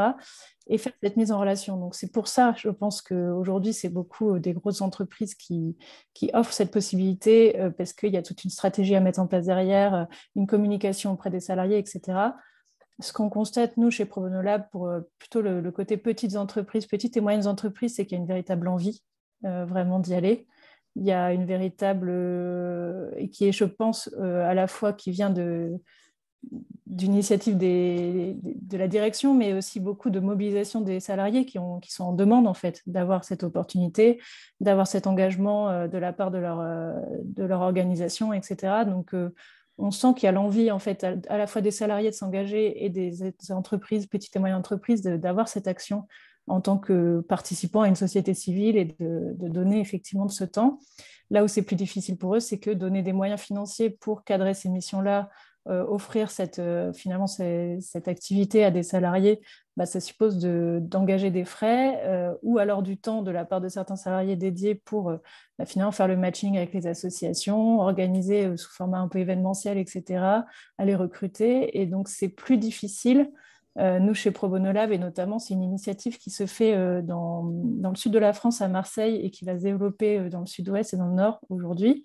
C'est de finalement répondre à des demandes en flux aux associations qui sont moins ponctuelles parce qu'une entreprise décide d'engager, je ne sais pas, sur une journée. C'est d'avoir ce lien entre des besoins en flux d'associations assez spécifiques et des petites et moyennes entreprises qui vont pouvoir permettre à leurs salariés, notamment en fonction de leurs compétences très spécifiques, de répondre à ces demandes en flux dans des formats dédiés avec sur des formats, notamment au niveau financier, qui sont accessibles pour elles et parce qu'on va faire en sorte que ce soit plus globalisé, en fait, qu'on s'engage aux côtés d'autres salariés, d'autres petites entreprises, d'autres moyennes entreprises sur son territoire et toujours à l'échelle locale, parce qu'on pense que nous, chez Pro Bono Lab, que finalement, c'est comme ça aussi qu'on crée le lien et le matching entre les volontaires et les associations, c'est de travailler à l'échelle locale entre des petites et moyennes entreprises très locales, les associations locales et les citoyens qui travaillent dans ces organisations. Merci beaucoup. Il y a deux autres questions qui nous semblaient intéressantes à poser. Du coup, effectivement, toujours dans cette démarche de qui peut proposer du mécénat, est-ce que les associations peuvent le proposer aussi à d'autres associations? Du coup, on sort de la logique entreprise. Est-ce qu'il y a des obligations au niveau légal pour pouvoir proposer du mécénat, ou une association vers une autre association peuvent proposer du mécénat de compétences? Marie du Barreau, peut-être? Alors, franchement, je pense que ça peut être possible. Maintenant, je ne sais pas si certains ont eu l'expérience ou pas. Maintenant, est-ce qu'on rentre dans les catégories franchement, je ne sais pas. Marie, je ne sais pas si tu en sais plus, mais alors je ne vois pas en fait comme ça. Faudrait pousser la recherche. Très honnêtement. Je te rejoins, Marie. J'avais fait la recherche à l'époque, il y a un peu plus d'1 an, pour une association dans laquelle je travaillais, Ticket for Change. Et j'en avais déduit que c'était pas impossible, mais qu'en tout cas, c'est en regardant un petit peu dans les méandres de la doctrine fiscale, c'était quand même, fallait pas, et en tout cas en plus pour des associations qui n'ont pas d'enjeu de réduction d'impôts C'est sur, ça. qui n'ont pas d'enjeu, en tout cas, il n'y avait pas d'enjeu sur le côté réduction d'impôts, qu'il fallait pas en faire, enfin que c'était pas un enjeu déjà, même si et que je pense que ça n'aurait pas été possible, enfin que c'était assez border sur ça, que par contre le principe de mettre à disposition et que ça supposait peut-être d'être encadré, comme tu le disais tout à l'heure, par des conventions, etc., mais de mettre à disposition un salarié de son association pour venir aider le projet associatif d'une association de son écosystème n'était pas interdit en tout cas. Mais sans vouloir en retirer un avantage fiscal. Ouais, je pense que l'avantage fiscal, de toute façon, va être compliqué. Et moi, je vous rejoins, il y a un peu une zone grise aujourd'hui dans la loi, on parle de mécénat de compétences et au sens juridique du terme, c'est du mécénat d'entreprise, c'est la loi Yagon, et du coup, derrière, il y a un peu ces notions il y a une défiscalisation qui est possible. Mais dans les faits, aujourd'hui, ce qu'on voit, pour prendre l'exemple de l'association, c'est le cas évident, mais et pas mal d'entreprises aussi, c'est qu'il n'y a pas d'enjeu de défiscalisation. Les boîtes, et dans cette question-là, les associations non plus, elles ne le font pas pour des raisons fiscales. Et du coup, on retombe plus sur un cadre juridique qui est plutôt de la mise à disposition encadrée par les conventions qu'on évoquait tout à l'heure, qui semble possible. Mais c'est vrai que la loi est encore un peu floue par rapport à ça, et ça a déjà été demandé plusieurs fois en question prioritaire à l'Assemblée de préciser ça, et ça n'a toujours pas été le cas. Et nous, pour donner des exemples assez précis, nous, on part du principe que c'est plutôt possible aussi chez Vendredi. On a déjà eu des cas, par exemple, il y a un cas très spécifique qui existe chez Vendredi, qui est le concept du stage partagé, qui est en fait là-dessus, sur lequel est né Vendredi. Le concept du stage partagé, qu'est-ce que c'est? C'est un stagiaire recruté par une entreprise qui peut faire un jour en association par semaine. Donc, il fait 4 jours en entreprise, un jour en association. On n'est pas du tout sur le cadre juridique du mécénat de compétences. Le stagiaire n'est pas un salarié, donc on ne peut pas défiscaliser son coût de revient. Donc, il n'y a pas de défiscalisation possible. Mais il y a plein d'entreprises qui proposent ça. Et on a même eu des cas avec des associations qui proposaient, et c'était le cas de Vendredi parce qu'avant on était une association, de faire 4 jours dans l'association ou pour lequel le stagiaire a commencé, et puis un autre jour dans une autre association, mais c'est encadré par des conventions de mise à disposition, etc. Et du coup, sur le fait de pouvoir s'engager sur le temps de travail, a priori, il n'y a pas de difficulté, il n'y a pas de sujet de défiscalisation, quoi qu'il arrive. Et du coup, voilà, en précision, on a déjà eu des petits exemples comme ça où ça a fonctionné. Ouais, quand on dit qu'il n'y a pas d'enjeu de défiscalisation, vous posez peut-être la question de c'est quoi leur enjeu finalement. Et Martin, tu en as très bien parlé de la marque employeur, du fait de répondre à une attente des salariés. Mais ils y voient aussi un intérêt parce que souvent, quand on apporte ces compétences au service d'une association, c'est pour des personnes qui peut-être sont depuis un certain nombre d'années sur un même poste, dans une même structure, etc., ils vont sortir de leur zone de confort. On sent qu'il faut souvent rassurer. Enfin, il y a quand même un enjeu de rassurer les collaborateurs qui vont se lancer en mission et ils vont apprendre. Enfin, ce qu'on entend le plus souvent, c'est je viens ici aussi parce que j'ai envie d'apprendre sur le monde associatif, de développer des nouvelles compétences, d'apprendre auprès d'autres, etc. Donc, c'est aussi une façon de faire monter en compétences leurs équipes. Merci beaucoup pour vos précisions. Je prends une dernière question pour Martin avant de laisser la parole à Odile et Eric et on va revenir sur tous ces échanges à la fin des interventions. Du coup, la question pour Martin, est-ce que tous les volontaires inscrits sur la plateforme telle que Vendredi trouvent une mission dans l'année de leur inscription? Quelles sont les bonnes pratiques pour valoriser les associations ayant de besoin pour recruter des compétences bénévoles? Quelles sont les activités les plus mobilisatrices? En fait, c'est 3 questions à une question. Ouais, il y a un peu même, je trouve, il y a 2 questions. Il y a le sujet sur Vendredi et comment ça marche vraiment, et puis les bonnes pratiques, qu'est-ce qui marche le mieux. Nous, aujourd'hui, sur les 50 000 personnes dans la plateforme, il y en a à peu près 21, je crois que c'est 21,2% aux dernières nouvelles, qui ont effectué un engagement. Nous, ce qu'on appelle un engagement, ce n'est pas forcément une mission d'association, parce qu'on a aussi intégré dans la plateforme, mais ça ne concerne pas les associations, toutes les dynamiques de sensibilisation et de faire passer les gens à l'action sous des logiques de défi, de je ramasse un déchet en autonomie, je fais mon bilan carbone en autonomie, je me forme aux violences sexistes et sexuelles pour apprendre à lutter contre. Pourquoi? Parce qu'en fait, on s'est rendu compte que des gens qui peuvent s'engager sur leur temps de travail auprès d'associations, c'était super, mais qu'en fait, dans 90% des cas, il y a 9 personnes sur 10 qui ne s'engageaient pas forcément. Il y a plein de raisons à ça, qui sont, en fait, les gens sont juste curieux, ils viennent juste voir comment ça se passe. Il y a un enjeu d'offre et de demande qui est évident aussi. En fait, est-ce que l'association a ce besoin-là? Est-ce que cette personne peut offrir cette compétence-là ou cet engagement-là? Et du coup, il y a un fort enjeu là-dessus. Et puis, on a aussi plein de gens qui viennent et qui ne sont pas forcément passer à l'action sur le terrain tout de suite, s'engager dans une association, c'est des gros pas pour des gens qui ne connaissent pas ce milieu, ça peut faire un peu peur, donc il y a un enjeu de rassurer. Et donc nous, aujourd'hui, ce qu'on voit, c'est que tous les gens qui s'inscrivent sur la plateforme, tout le monde ne passe pas à l'action, mais c'est normal. Et après, c'est notre boulot de définir comment on fait en sorte que les gens passent à l'action et comment on vient, parmi tous les moyens de passage à l'action qu'on propose, simplifier le passage à l'action entre les associations et les volontaires. Et là, on ne retombe plus sur des enjeux c'est de l'offre et de la demande. Il y a des enjeux de compétences disponibles ou pas, de timing, de zone géographique et compagnie. Et donc, c'est un peu une alchimie de tout ça qui fait que ça passe à l'action ou pas. Et après, en fait, du coup, comment on fait pour, en tant qu'association, aller chercher ces gens-là? Qu'est-ce qui marche le mieux? Il y a vraiment ces deux dynamiques, nous, qu'on voit vraiment aujourd'hui dans la plateforme. Il y a pour quelques personnes, mais on parle de quelques dizaines de personnes par an, et un peu plus de 100, il y a des gens qui ont beaucoup de temps disponible, qui vont vraiment faire des missions de mécénat de compétences, qui vont être détachés par l'entreprise.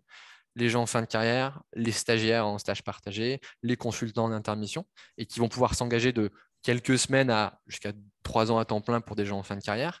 Mais ça, c'est des profils, c'est un peu... c'est hyper rare, toutes les associations les veulent, c'est pas forcément ce qu'on va recommander à toutes les associations de mettre des missions de mécénat de compétences qui durent 2 ans parce qu'il faut un comptable ou qu'il faut quelqu'un en RH ou qu'il faut quelqu'un pour développer des partenariats. Parce qu'en fait, ces profils-là sont extrêmement rares. Ça ne veut pas dire qu'ils n'existent pas, mais c'est extrêmement rare. Et on est plus sur des recommandations quand il y a des besoins comme ça en fait, discuter avec les entreprises, créer des liens locaux. La plateforme le permet d'ailleurs. Vous avez la liste de toutes les boîtes qui utilisent vendredi. Vous avez les zones géographiques des boîtes. En fait, discuter avec les entreprises et créer un peu des missions sur mesure par rapport à ça, parce qu'on est sur un truc très très fin de matching très spécifique. Par contre, on sait aujourd'hui, c'est la deuxième tendance hyper forte qu'on voit aujourd'hui, dont je vous parlais tout à l'heure, qu'il y a énormément de gens qui sont disponibles, mais sur du très ponctuel, des missions très courtes et sur des choses hyper spécifiques et qui ne veulent pas forcément apporter des compétences. Et du coup, on sait que vis-à-vis de cette grande tendance-là aujourd'hui, là, il y a énormément de monde, un peu partout en France, et que les missions qui marchent le mieux, c'est soit des missions terrain, je vais faire des maraudes sociales, je vais faire la distribution alimentaire avec la Chorba ou les Restos du Cœur, je vais ranger un entrepôt avec Humanity Diaspo, le SAMU social de Paris. C'est des missions très concrètes sur le terrain où il n'y a pas forcément besoin de compétences. Et ce qui marche quand même, et ça, c'est plutôt vrai. Et donc, si vous avez des besoins en compétences, ça peut être vachement utile. C'est des missions très courtes de compétences. Mais du coup, on est plus sur je viens coacher une équipe, je viens former quelqu'un sur un outil, je viens mentorer un petit peu pendant 3 mois une association à hauteur d'1 heure par semaine sur ses problématiques RH. Je viens animer un atelier, je viens mettre en place l'outil, je viens challenger une vision, je viens faire un mini audit. Donc on est vraiment sur des missions de compétences dans ce cas-là qui sont beaucoup plus ponctuelles, mais qui marchent quand même super bien.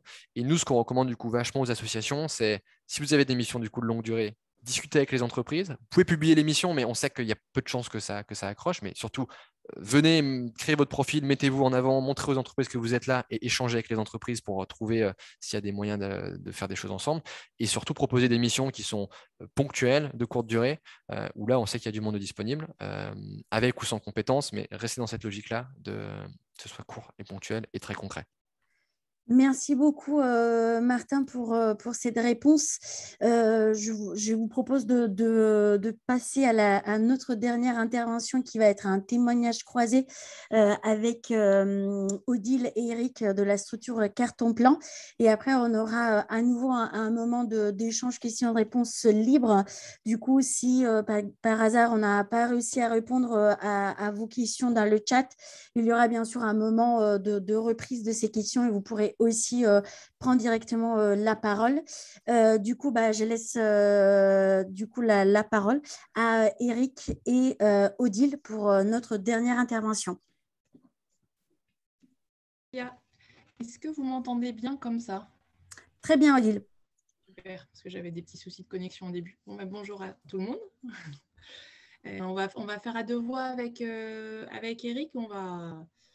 Puisqu'on a un parcours commun et puis on a un parcours qui n'est pas commun. On pourrait illustrer avec des exemples divers et variés.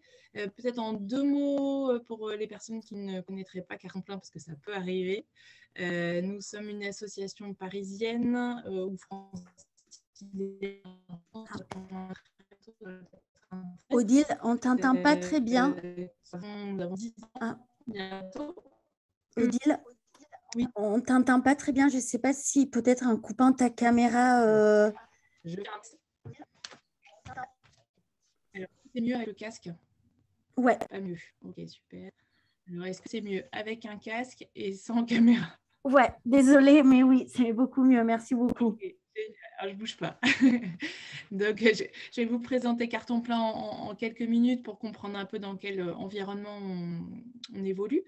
Donc, Carton Plein, on a 10 ans. On s'est créé autour d'une idée toute bête qui est que nul n'était inemployable, qu'il suffisait que les activités soient adaptées à tout type de personnes ou toute situation dans laquelle les personnes seraient. Donc, on essaie de créer l'activité accessible à des personnes qui sont en situation de grande précarité, notamment des personnes à la rue.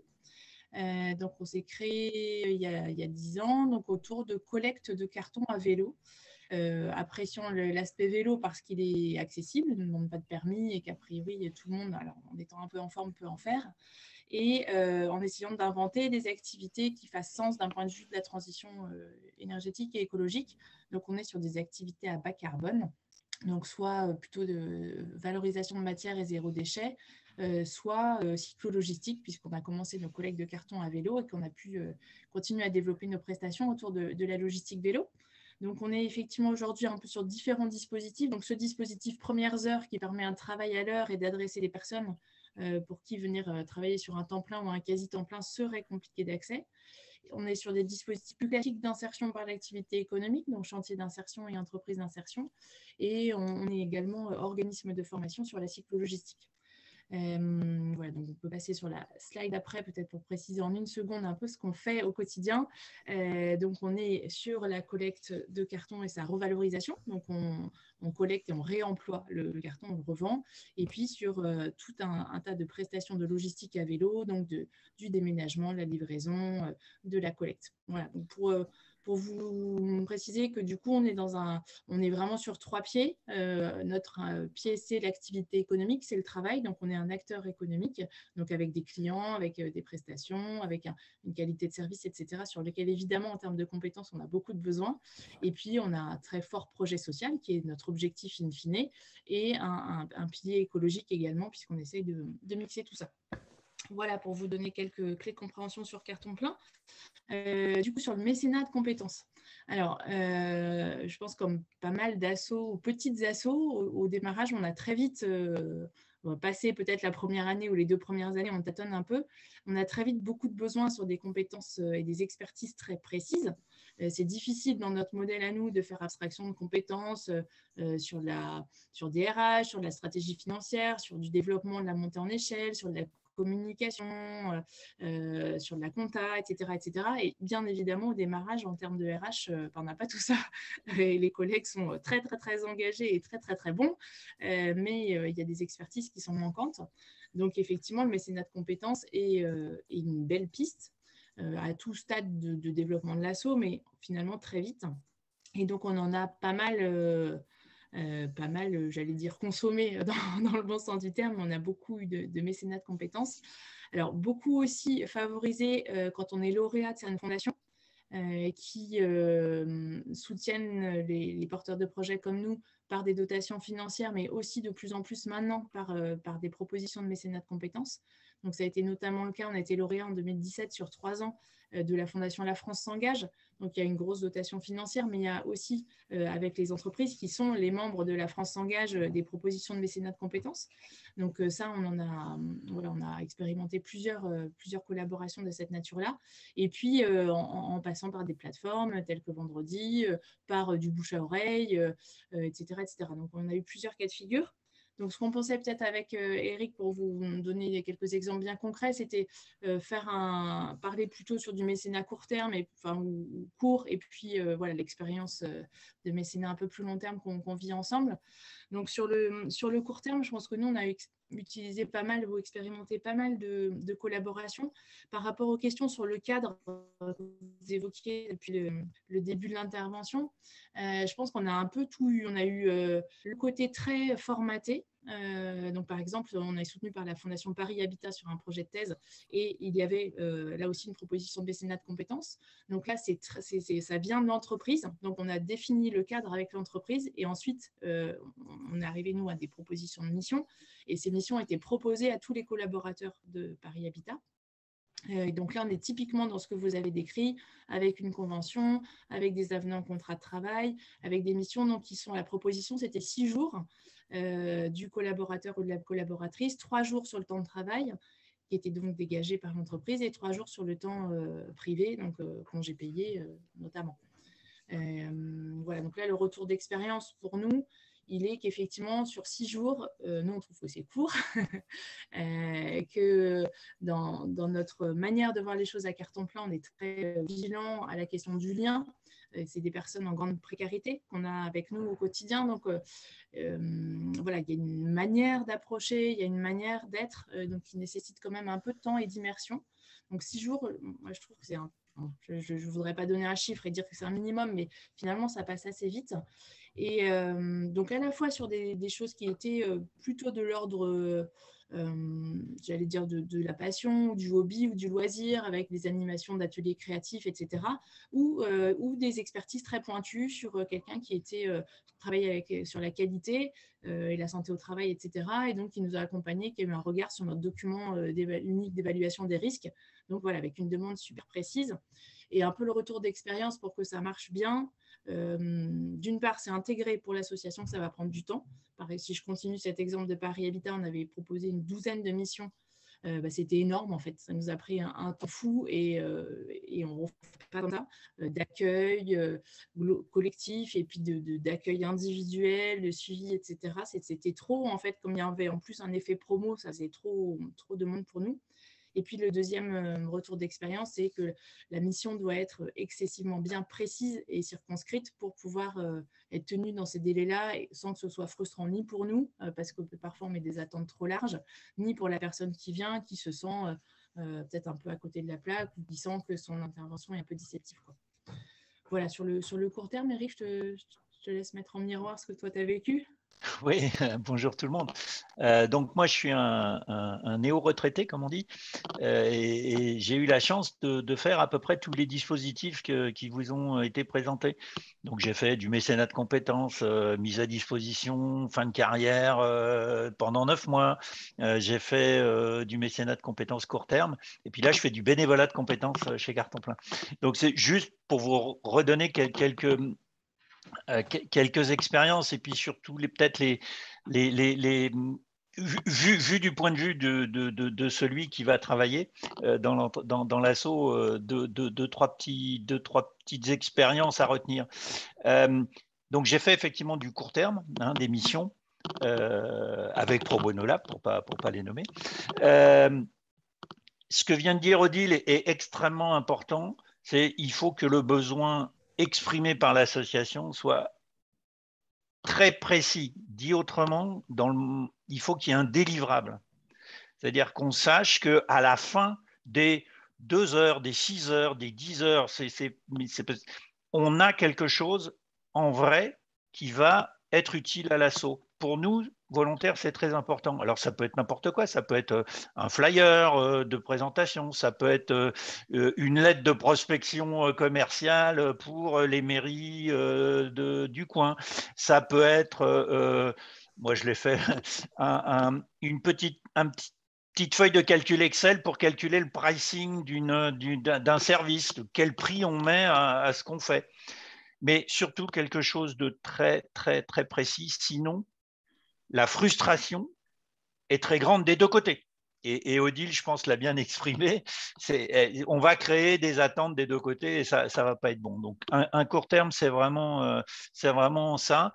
Pour les assos, qui n'ont pas l'habitude de le faire, franchement, faites-vous accompagner.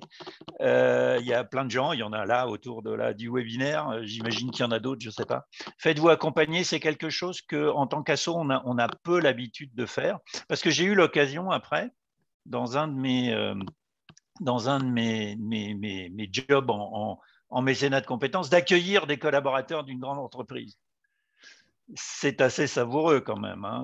C'est toutes les discussions avec les RH du groupe demandant, mais pour la cantine, bah non, nous, il n'y a pas de cantine. On est dans une asso, on est tous, ils iront acheter un sandwich ou un kebab à côté et puis, ah oui, c'est comme ça que ça se passe. Bah oui, c'est comme ça que ça se passe.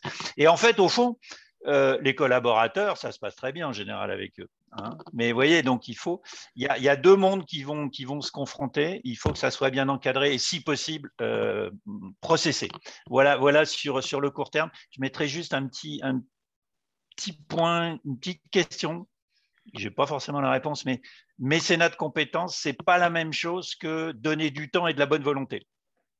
Il n'y en a pas un qui est mieux que l'autre, je ne suis pas en train de dire ça, mais là aussi, vis-à-vis de vous, en tant qu'asso, il faut réfléchir à se dire qu'est-ce que je cherche.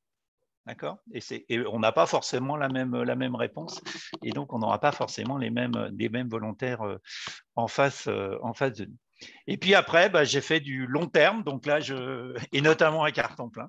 Donc là, Odile, bah, je te rends la parole pour dire un peu tout ce qu'on a fait, ou pas d'ailleurs, depuis 18 mois maintenant. Oui, alors avant de revenir sur le long terme, peut-être sur le court terme, je pense qu'effectivement, il y a des cadres qui sont peut-être un peu stricts, on parle de mécénat de compétences, de bénévolat de compétences, etc. Et puis moi, ce que j'aurais tendance à dire, alors peut-être qu'on ne fait pas les choses parfaitement bien dans les clous, mais que parfois, c'est quand même un peu plus poreux que ça. C'est ce que vient de dire Eric. Je pense que parfois, sous un vocable mécénat de compétences, ben voilà, quand il y a une collaboratrice qui vient animer un atelier un peu design autour du carton, bah finalement, ce n'est pas du tout son boulot. Donc, on va être presque dans du bénévolat avec une compétence, mais plus de l'ordre du hobby. Et puis, parfois, via aussi une entrée mécénat de compétences, en fait, ce sont des personnes qui ont envie de s'engager. Donc là, on a quelqu'un qui nous accompagne, par exemple, sur tout ce qui est certification, formation, etc. En fait, on n'a pas du tout traité avec son entreprise. Elle est arrivée via une plateforme. Alors, c'est pas vendredi, c'est une autre, mais ça aurait pu être vendredi. Et en fait, c'est sur son temps personnel. Donc, je pense que ça aussi, on a pas mal ce genre de demande, renforcée depuis le Covid, avec le télétravail et une organisation sûrement plus flexible aussi, et une porosité plus grande entre temps de travail, temps personnel, etc. Donc là, c'est pour moi, cette personne, c'est typiquement du mécénat de compétences, mais en fait, on le fait dans un cadre bénévole. Donc parfois, voilà, il y a un peu un mélange des cadres, à défaut de mélange des genres, qui augmente aussi les possibilités de partenariat, je trouve, avec des personnes qui sont issues des grands groupes privés. Enfin, des grands groupes, voilà, issus du monde privé. Voilà pour le court terme. Et donc, effectivement, nous, c'est le petit équilibre à trouver, c'est l'intérêt d'avoir des gens qui viennent de l'extérieur. Donc, c'est cette notion un peu d'oxygène, de regard extérieur aussi. Intérêt pour nous, surtout en fonction de la manière dont on travaille et des personnes qu'on adresse, aussi intérêt de ne pas fonctionner qu'en vase clos et que notre projet soit poreux et bien connecté avec le monde extérieur, de ne pas en faire un espèce de microcosme déconnecté. Donc tout ça, c'est hyper intéressant. Et puis, voilà, avec les points de vigilance qu'on a déjà évoqués, qui sont d'être avec une feuille de route bien définie et de savoir ce qu'on attend les uns des autres. Et alors, le long terme, effectivement, c'est le Graal.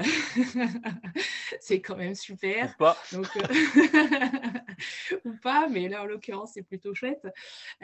Donc, effectivement, on fait partie des rares privilégiés à bénéficier d'un accompagnement sur le long terme. Et là, c'est vrai que c'est complètement autre chose. C'est complètement autre chose parce que ça veut dire qu'en fait, on fonctionne, j'allais dire, en termes de proximité comme si on était collègues. Donc, ça veut dire qu'avec la personne qui est en mécénat de compétences au long terme, c'est quelqu'un qui connaît excessivement bien l'association, le détail, le quotidien, les enjeux, etc. Donc, c'est beaucoup plus fluide aussi. Une fois passé la période d'appropriation, d'intégration classique, en fait, comme dans tout parcours de salariat, voilà, la personne, elle est apte à avoir avoir un regard éclairé. Et c'est des compétences, là en l'occurrence avec Eric, hein, tu nous accompagnes sur tout ce qui est stratégie un peu macro, de développement, de changement d'échelle, plus une compétence de stratégie et d'accompagnement sur la partie développement financier. Donc là, en plus, il y a une expertise très spécifique dont on a besoin et qu'on n'a pas parmi les collaborateurs et collaboratrices de Carton Plein aujourd'hui. Donc là, c'est effectivement tout bénef, quoi. Et tu es un profil qu'on n'aurait pas pu se payer. Voilà, sur des niveaux de salaire où on est plutôt sur des profils juniors. Donc avoir un profil senior et en plus gratos, c'est quand même formidable. Tu veux compléter? Ouais, juste, effectivement, bon, là quand on est sur de l'engagement moyen terme comme ça, en gros, moi, là, je travaille à mi-temps hein, avec Carton Plein. Ce qui est important, c'est que c'est un engagement, c'est-à-dire qu'il faut que ça soit un choix des deux parties. C'est quasiment un boulot, quoi. Donc j'ai eu la chance aussi de choisir les associations pour lesquelles j'ai fait ça, et notamment Carton Plein. Je me souviens très bien de la première discussion avec Odile au téléphone pour savoir qu'est-ce qu'elle attendait de quelqu'un qui arrivait dans le dispositif. Clairement, je pense qu'en tant qu'asso, vous devez là aussi voir que arrivent des gens qui viennent d'ailleurs, qui viennent d'un autre monde, qui vient du monde de l'entreprise, souvent de la grande entreprise, mais pas que. Donc, on a nos compétences, mais on a aussi un sac à dos plein de choses qui ne sont pas forcément du même, qui vont faire que le dialogue avec les membres de l'asso peuvent prendre du temps. Il faut installer cette période-là. Je me souviens très bien, alors ce n'était pas chez Carton Plein, mais dans l'asso d'avant où je faisais ça, au bout de 10 jours, il y a une des collaboratrices de l'asso qui est venue me voir et qui m'a dit, écoute, j'ai compris que donc elle devait avoir 25 ans, quoi, hein, moi j'en ai un peu plus, on va dire, et qui me dit, bon, on a tous compris que tu avais un job important dans le groupe où tu étais, donc vous voyez, et on sait que tu étais directeur financier, mais en vrai, tu faisais quoi de tes journées? Et là, je me suis dit, d'un seul coup, j'ai une espèce d'abîme en me disant, mais directeur financier, on va dire, dit quelque part, théoriquement, dans mon monde, ça parle à tout le monde. On voit à peu près ce que ça fait. Et donc, je me suis dit, je ne vais pas lui expliquer que j'avais 1 milliard de chiffre d'affaires à gérer, etc. C'est juste que ça n'imprime pas. On n'est pas dans le même monde. Mais de la même façon que moi, quand je travaille, et là, je reviens chez Carton Plein, avec des éducateurs, etc., il me faut du temps pour comprendre effectivement ce qu'ils font, parce que ce n'est pas mon monde. Donc, et je vais terminer là-dessus, je pense que vis-à-vis des associations, quand vous accueillez des gens sur du un peu plus long terme, surtout soyez bienveillants, parce que vous avez des gens en face de vous qui ne connaissent pas ce que vous faites, mais surtout ils ne connaissent pas les modes de fonctionnement, on n'a pas les codes, nous. D'accord ? Donc, il faut qu'on ait du temps pour les apprendre. Et c'est ça où c'est important. Et notamment, c'est vrai qu'avec Odile et les quelques collègues de Carton Plein, on a passé ce temps ensemble. J'ai utilisé une méthode particulière pour accélérer ça, mais l'écart est important. N'oubliez pas ça. C'est important il y a un besoin de faire venir au-delà de la description du projet, de faire venir dans votre opérationnel, dans vos besoins, des gens qui viennent d'ailleurs. Merci beaucoup, Eric et Odile, pour ce témoignage croisé qui est hyper intéressant, qui illustre bien tous les éléments qu'on a dit précédemment. Je voulais quand même citer en particulier la remarque de Laure, du coup, qui dit « L'engagement d'Eric fait rêver, en effet, bravo ». C'est vrai que c'est quand même important de le dire. C'est gentil, c'est gentil. Il y a quelques questions qui ont été posées. Donc, quelle est la méthode utilisée pour accélérer l'apprentissage des codes associatifs? Comment, quand on vient du monde de l'entreprise, on arrive bien à comprendre les codes de l'association? Alors, je vais juste, moi, vous dire comment j'ai fait avec Carton Plein, puis Odile, tu pourras réagir là-dessus. J'ai utilisé la technique dite du caillou dans la chaussure. Donc, j'avais Odile et ses 3 collègues qui étaient responsables d'activité chez Carton Plein. Et c'est une méthode que j'avais discutée avec Odile avant, hein, évidemment. On devient, alors même si le contrat de travail reste au départ, mais il n'y a pas de contrat de subordination, mais enfin, il y a quand même quelqu'un qui décide dans l'assaut. Hein, c'est plus. Et donc, la technique du caillou à la chaussure, c'est de dire, écoutez, on passe 1 heure, on a 3 cailloux à identifier. Hein, on réfléchit pas. Et puis, après, on va en choisir un. Et puis on va essayer soit de le sortir de la chaussure, soit de le casser en petits bouts, etc. Donc, en fait, dit autrement, c'est rentrer dès le début sur quelque chose sur lequel, qui va pouvoir aider les gens avec lesquels on travaille, qui va faire qu'on va découvrir comment ça fonctionne, là, quand on est volontaire, et qui va permettre aux collègues de l'asso de découvrir comment ils peuvent travailler avec des gens différents. Et en fait, c'est tout de suite rentrer sur du concret. Et ça, je l'ai fait avec. On avait une petite liste avec Odile. C'est Odile qui finalement après a décidé avec les collègues de comment on les prenait, dans quel ordre. Hein. Ça, c'était pas moi je faisais pas d'évaluation. Et tout de suite, on a commencé à bosser ensemble. Et en fait, en bossant ensemble, c'est plutôt pas mal. Oui, je confirme. Hein. Je pense qu'il y a un temps d'interconnaissance et il faut apprendre à se connaître et s'autoriser à apprendre à se connaître. Moi, j'ai des collègues qui sont très militants, très engagés. Eric venait d'un monde qui l'était moins, qui était perçu comme un méchant. Donc, il faut aussi dépasser ça. Et je pense que bosser ensemble, je pense qu'Eric a montré aussi que ce n'était pas forcément l'archétype non plus du grand capital. Et nous, on a montré qu'on était en capacité de parler à des gens qui venaient d'un autre univers et bosser sur des sujets et voir qu'effectivement, il ne s'agit pas de mettre en place des process de management qui viennent du CAC 40, mais que parfois, c'est intéressant de s'en inspirer parce que le bricolage et l'artisanat, c'est sympa, mais parfois, c'est fatigant aussi. Donc, c'est vraiment se retrouver dans un juste milieu qui est intéressant pour le projet, quoi. Et donc, effectivement, bosser dans le concret, ça permet très vite de dépasser un peu les environnements, les images, les étiquettes qu'on véhicule et puis parler des sujets qui nous intéressent, quoi. Merci pour ces réponses. Alors, on arrive au temps un peu d'échange. Donc, ce qu'on vous propose, c'est que si vous avez une question, vous pouvez lever la main. En attendant, pendant que vous préparez un peu vos questions, vous voulez quand même remonter les 3 questions qui s'adressaient plutôt, pardon, je vais y arriver, à Marie, du coup, notre avocate. Merci beaucoup sur les questions juridiques, du coup. Donc, il y avait une question sur le CSE.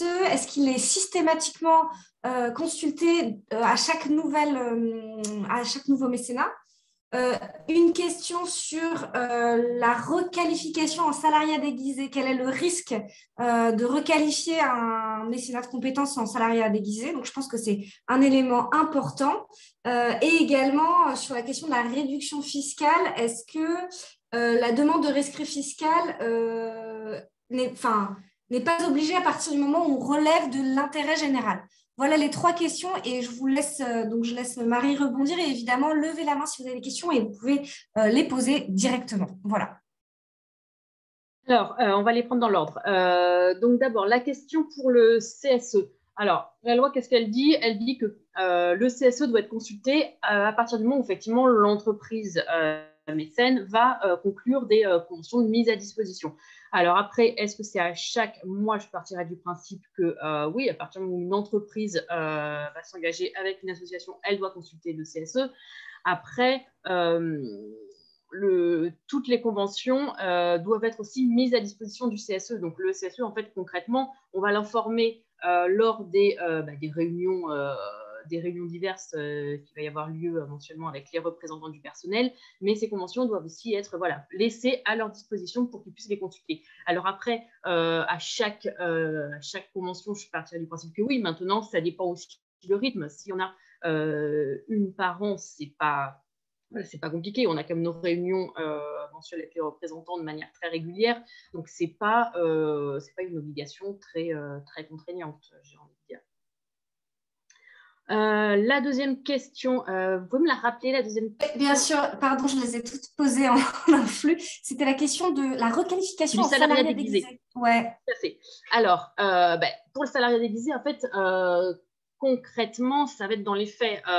C'est aussi pour ça déjà qu'on prévoit bien l'avenant au contrat de travail qui doit bien poser les bases de tout ça, comme quoi l'entreprise mécène reste l'employeur. Donc, il y a vraiment cet avenant qui est primordial, qui est obligatoire, vraiment qu'il ne faut pas oublier. Après, pour le salariat déguisé, encore une fois, c'est comment ça va se passer dans l'association. Le lien de subordination reste avec l'employeur, mais les interlocuteurs dans l'association vont pouvoir donner des instructions, guider le salarié dans le cadre de sa mission. Donc après, il va falloir faire la part des choses, effectivement, comment est-ce que ces instructions sont données. Le pouvoir de sanction reste auprès de l'employeur. L'association n'a pas du tout ce pouvoir-là. C'est surtout dans ces exemples-là qu'on peut effectivement se retrouver dans un salariat déguisé.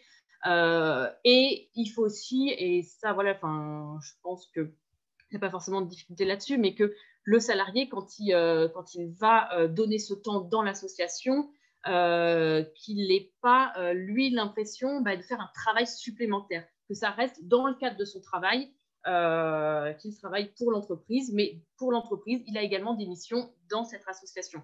Je pense que c'est vraiment aussi l'état d'esprit du salarié qui va être important, d'où la notion que les salariés doivent être volontaires. C'est effectivement, si on leur impose ce type de mission, on va plus se retrouver effectivement avec cette difficulté peut-être de salariat déguisé, parce que le salarié ne comprendrait pas trop pourquoi, parce que finalement, il va recevoir à un moment des instructions d'une autre personne que son employeur.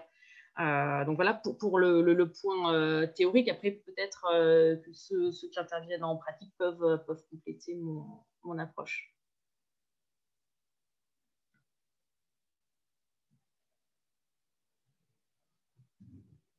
Du coup, super. Alors, je répète, si jamais vous avez une question, il ne faut pas hésiter à la poser par vous-même. Je voyais une question de Laure, peut-être je vous laisse la poser directement, comme ça ce sera peut-être plus interactif. Ouais, bonjour. Oui, je suis désolée, j'ai peut-être raté une partie des explications, mais je voulais savoir, en dehors et bien évidemment de l'intérêt général, est-ce qu'il y a des conditions, des prérequis pour les associations pour bénéficier du mécénat de compétences? Pardon. Alors, vous m'entendez ou pas? Oui, enfin moi, oui. Ça coupe, j'ai des interférences. Alors, des prérequis pour moi, toutes les associations en général peuvent bénéficier de ce dispositif. Après, on a effectivement d'autres partenaires qui peuvent également en bénéficier. On en parlait un petit peu tout à l'heure, des collectivités locales ou autres, ou des petites startups à intérêt social. Maintenant, alors sauf si je dis une bêtise, et dans ce cas-là, vous me corrigez, mais pour moi, effectivement, les associations, dans la mesure où il y a vraiment un intérêt général, peuvent bénéficier de ce mécénat. Après, peut-être que Marie peut compléter. En tout cas, fiscalement, juridiquement. Ouais, je te rejoins, Marie, sur le côté fiscalement et juridiquement. Dans le cadre du juridique du mécénat de compétences, il n'y a pas d'autres conditions. Nous, sur notre site internet, on a effectivement un questionnaire pour que les associations qui souhaitent être accompagnées gratuitement par notre intermédiaire puissent faire la demande. Et nous, on met des conditions, mais qui ne sont pas juridiques, mais plus le constat de ce qui fonctionne et de ce qui ne permet pas forcément que en tout cas sur notre format, qui est plutôt un format court au moyen terme et la plupart du temps collectif, pour que ça fonctionne. Et donc, c'est des conditions assez classiques de si l'association est dans une situation financière qui ne permet pas forcément de sécuriser sa pérennité. Enfin, je pense à des situations de redressement, de liquidation judiciaire. On sait qu'on ne sera pas la bonne personne, le bon cadre pour l'accompagner sur ces problématiques urgentes. Ce ne sera pas le bon format. Sur le fait, quelles sont les autres conditions? Oui, d'avoir au moins, je le disais tout à l'heure, 2 équivalents temps plein, même si c'est des bénévoles, même si c'est réparti sur plusieurs personnes, pour pouvoir, parce que sur une journée ou sur plusieurs sessions, on n'a pas forcément le temps de tout faire. On va faire déjà, il y a un diagnostic, donc ça permet de prendre conscience de son besoin et de savoir quel est le bon besoin pour être accompagné, etc., quel est le bon cadre. Mais derrière, on va surtout... l'intérêt, en tout cas, qu'on perçoit pour les associations, c'est aussi de se re-questionner, de voir que ça peut être déstabilisant parce que les personnes qui s'engagent vont questionner les choses, re-questionner les façons de faire, re-questionner de pourquoi on n'est pas allé sur ça, etc. Donc, prendre un peu de recul aussi sur des sujets où on est souvent vraiment les mains dans le cambouis et on sait à quel point c'est le temps est précieux dans les associations. Donc, c'est parfois un temps de recul intéressant et un plan d'action, commencer à dérouler des choses. Il y en a qui vont s'engager pour dire moi, ça, je ne sais pas si c'est un livrable avec un support de communication ou autre. Moi, j'ai les compétences, je peux le faire. Moi, je peux créer le site internet ou autre. Mais il y aura toujours un besoin quand même de l'association de suivre derrière et de mettre en œuvre aussi. Et donc, on sait que s'il n'y a pas les forces vives derrière, ce sera une belle journée, il y aura eu des choses, mais il n'y aura peut-être pas la possibilité de mettre en place et de déclencher des mises en action derrière, ce qui sera un peu frustrant des deux côtés, quoi. Donc, c'est pas du tout juridique, mais plus dans le fait que sur notre format, en tout cas assez court, je pense que c'est valable aussi sur du plus long terme. Il faut pouvoir accompagner les volontaires comme on accompagne des salariés ou des personnes qui donnent du temps pour les orienter, pour challenger leur livrable, etc. Je ne sais pas si ça répond à ta question, Laure. Si, merci beaucoup.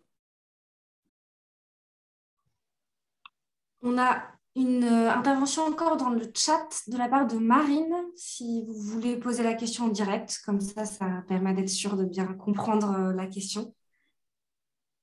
Et bonjour à tous.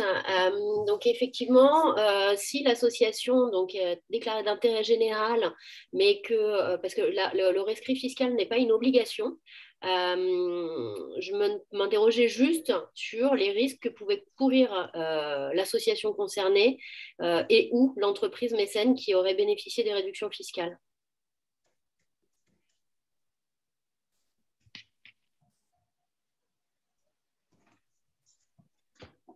Peut-être Marie Golfier, on vous entend toujours si vous voulez répondre là-dessus ou même les autres intervenants, bien sûr.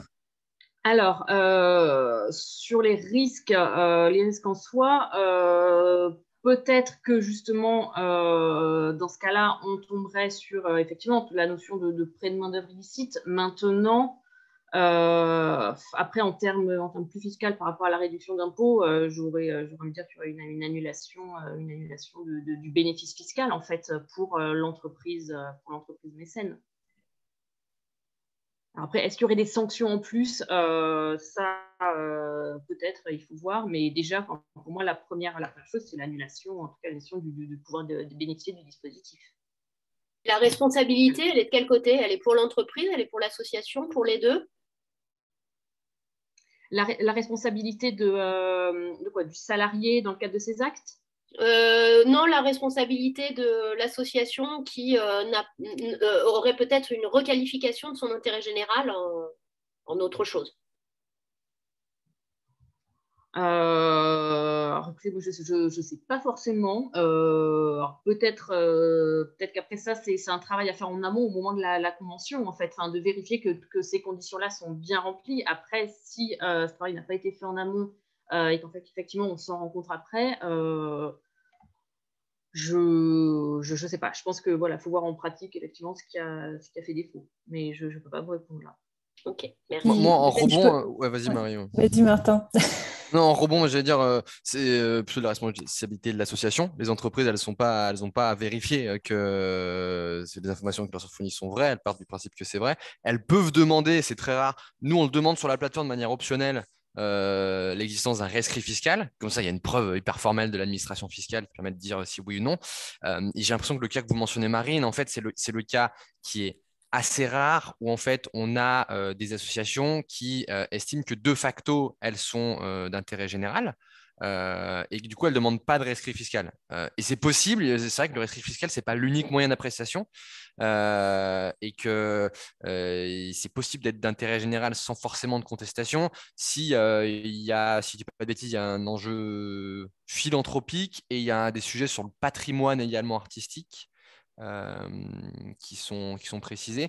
Mais du coup, c'est des cas assez rares. S'il y a un doute, il ne faut pas hésiter. Il faut demander un rescrit fiscal à l'administration pour pas qu'il y ait de problème derrière. Ouais, alors le rescrit fiscal, pardon, mais effectivement, c'est vrai que c'est un vrai sujet où justement, moi, j'ai été plutôt bien conseillée par différentes personnes. Et le rescrit fiscal, c'est vraiment à un instant T. Et en gros, si on vous dit ça n'est valable qu'à l'instant T, donc en fonction de l'évolution de votre association, ça peut éventuellement changer. Et ensuite, si vous avez un refus, c'est définitif. Donc moi, j'ai compris qu'il n'était pas forcément recommandé. Donc c'est pour ça qu'il y a toujours un petit peu cette espèce de doute. Et moi, j'adorerais faire un rescrit fiscal dans l'absolu, mais je suis assez tétanisée par la démarche parce que je me rends compte, alors que je réponds à l'objet voilà, social, etc. Mais c'est des questions qui ne sont pas évidentes. Marine, si je peux apporter un petit complément à tes remarques et celle de Marie et Martin, effectivement, le rescrit fiscal comme le rescrit social, c'est une preuve à un instant T, mais l'administration fiscale et comme l'administration sociale en termes de charges sociales, si vous avez des salariés, le jour où elle vient contrôler, et donc c'est quand même assez rare, mais ça arrive même dans les premières années d'exercice d'une association, le jour où elle vient contrôler, si elle constate que la mise en pratique de ce qui a été déclaré, par exemple, n'est pas conforme ne correspond pas aux exigences d'intérêt général, elle pourrait remettre en cause le rescrit fiscal et la reconnaissance d'intérêt général quand bien même vous avez ce rescrit. Donc c'est plus un élément de probatoire auprès de vos différents intervenants. Je pense que si, en tout cas, le motif d'intérêt général était remis en cause demain auprès d'une association, le fait d'avoir délivré un reçu fiscal à une association, à une entreprise qui vous a apporté du mécénat en compétences, qui est quand même pas sur des niveaux des niveaux financiers si énormes, parce que quand on demande un reçu fiscal, ce sera le dernier, ce sera pas le plus gros des soucis de l'association, en tout cas sur la perte de reconnaissance d'intérêt général, ce serait quelque chose d'assez accessoire, je pense. D'accord, merci. Et je crois qu'Éric, tu voulais apporter des précisions avec ton expertise. Oui, juste pour dire deux choses. Effectivement, bon, tout ce qui a été dit sur le rescrit fiscal, je le partage. L'intérêt général, c'est autre chose. Je pense qu'il faut garder. Alors, d'abord, le risque que vous mentionnez, Marine, malheureusement, il marche aussi pour tout ce qui est mécénat classique, qui n'est mécénat d'argent, dont en nature, de toute nature que c'est. Donc, ça prend tout. Et deuxième chose, vous supposez. Et là, Martin et Marie l'ont dit, et il faut bien faire attention à ça. Vous supposez que l'entreprise fait du mécénat de compétences parce qu'elle en cherche un but fiscal. Or, en fait, ça n'est pas forcément vrai. Et Martin, je crois, c'est Martin qui l'a bien dit, et je pense qu'il faut que vous le gardiez à l'esprit. Il y a d'autres enjeux qui sont des enjeux marque employeur, etc., qui ne sont pas fiscaux. Donc, à ce moment-là, il y a plus ce problème fiscal tombe. N'oubliez pas, là aussi, les grands méchantes entreprises, elles vont évidemment utiliser la fiscalité quand elles peuvent le faire, mais ça n'est pas que ça. Donc, posez la question à l'entreprise que vous avez en face de vous. Il me semble effectivement qu'à l'époque où j'étais chez Ticket for Change, on nous avait demandé des reçus fiscaux. Je crois qu'il y en avait 1 ou 2 par an sur une vingtaine de missions, enfin quelque chose comme ça. C'était assez rare, vraiment. Du côté de Carton Plein, par exemple, on n'a jamais fait la demande de rescrit fiscal, notamment parce qu'il a été dit avant que c'est quand même une démarche qui est risquée de le demander. Par contre, on est assez vigilant et donc on a réussi jusqu'à là à faire du mécénat de compétences en toute transparence avec l'entreprise. Hein. On a fait des déclarations d'intérêt général. J'ai demandé ça vaut que ce que ça vaut, hein, mais à l'époque, j'avais demandé à notre cabinet comptable de nous faire un document comme quoi, au vu de ce qu'il voyait, voilà, ça n'a pas du tout la force d'un rescrit fiscal, mais c'était quand même un document qui avait suffi pour certaines entreprises qui souhaitaient un document. Et par contre, effectivement, il faut être vigilant sur la question de l'intérêt général, qui est quand même assez clairement définie, notamment si on vend des prestations, il y a une notion de prix, enfin, il y a plusieurs règles à cumuler, et celle du prix est vraiment la règle prioritaire, donc prépondérante. Donc ça, il faut être quand même vigilant sur l'intérêt général, mais je pense qu'on peut faire abstraction du rescrit en général. Merci beaucoup pour toutes ces précisions. Je ne sais pas s'il y a encore une ou deux questions que les participants souhaitent poser. Sinon, très honnêtement, moi, j'en avais une à poser à nos intervenants plutôt de l'ordre du pratico-pratique. Quand le matching entre l'association et le mécène ou la mécène ne marche pas, que je pense que ça peut arriver. Dans la pratique, qu'est-ce qui se passe? Est-ce qu'il faut, il y a des conséquences aussi légales là-dessus, mais est-ce qu'il y a des démarches particulières à faire pour rompre, entre guillemets, cet engagement? Voilà, c'était une chose qu'on s'est posée avec Irène, ça me semblait peut-être intéressant pour qui s'approche à solliciter du mécénat. Alors, nous, on a un cas de figure et je pourrais te répondre sur la première partie de tes questions, mais pas sur la partie, effectivement, conséquences un peu administratives. C'est arrivé dans les 12 missions que je vous ai évoquées tout à l'heure, proposées à Paris Habitat. En fait, sur 3 personnes, ça n'a pas matché, clairement. En fait, et ça, on s'était dit qu'on s'autoriserait aussi à ne pas continuer. Voilà, on peut pas... il faut que ça colle vraiment avec un des besoins. On n'est pas là seulement pour faire plaisir à la personne qui vient. Il faut que qu'on s'accorde. Et du coup, on n'a pas donné suite à 3 personnes. Et alors, c'est là où je ne sais pas répondre précisément. Parce que est-ce que l'avenant avait déjà été signé avec leur employeur et que du coup, il y a eu une espèce de contre-avenant? Je n'ai pas de réponse précise. Mais par contre, pour les assos et pour les collaborateurs, collaboratrices, je pense que c'est essentiel de se le dire dès le démarrage. On se l'était dit au début. En fait, comme un recrutement, en fait, on va se faire une première rencontre et puis on va valider si oui ou non, des 2 côtés, on a envie d'aller ensemble. Alors, il n'y a pas de notion de période d'essai. Je pense que si on y va, on y va. Quoique, ça pourrait aussi arriver qu'au bout d'un moment, on décide qu'on ne se retrouve pas de part et d'autre. Mais je pense que c'est important de se le dire aussi. Les collaborateurs, collaboratrices ne connaissent pas non plus forcément le bénévolat. Donc, ça pas forcément comment ça marche et ont l'impression qu'à partir du moment où il y a de la bonne volonté, forcément, cette bonne volonté est bien reçue. C'est quand même, voilà, on parle quand même aussi de compétences et on parle dans notre objet social à Carton-Plein, il n'y a pas l'accueil de bénévoles pour faire du développement personnel. Donc, il faut vraiment qu'il y ait un intérêt commun partagé. Et ça, je pense que c'est important de pouvoir se le dire à tout moment, en fait. Merci beaucoup, Odile. Du coup, je sais pas, merci beaucoup pour ce retour. Je ne sais pas s'il y a peut-être une dernière question, sinon on est parfaitement dans les timings qu'on avait prévus pour ce webinaire. S'il n'y en a pas de questions, je vous propose de conclure ce webinaire et rebondir sur le fait que du coup, le webinaire est enregistré. On va vous envoyer la présentation des intervenants et en interne à la CRES, on va faire aussi une fiche synthèse de tous ces échanges. Et du coup, on va vous partager les différentes ressources aussi que les intervenants pourront mettre à disposition. Et tout ça, ça va être disponible aussi sur le site de la CRES Île-de-France. Si du coup, je ne vois pas d'autres questions, je tiens vraiment à remercier tous nos intervenants et intervenantes pour avoir pris ce temps d'intervention et aussi de préparation en amont. Personnellement, c'était très intéressant et très riche. Même à côté CRES, on a appris pas mal des choses si on veut demander du mécénat. Je souhaite du coup à tous et à toutes une très très belle journée. Prenez soin de vous et on revient vers vous rapidement avec toutes les ressources. Merci beaucoup et très bonne journée à tous et à toutes. Merci. Merci beaucoup. Bonne journée, merci. Merci.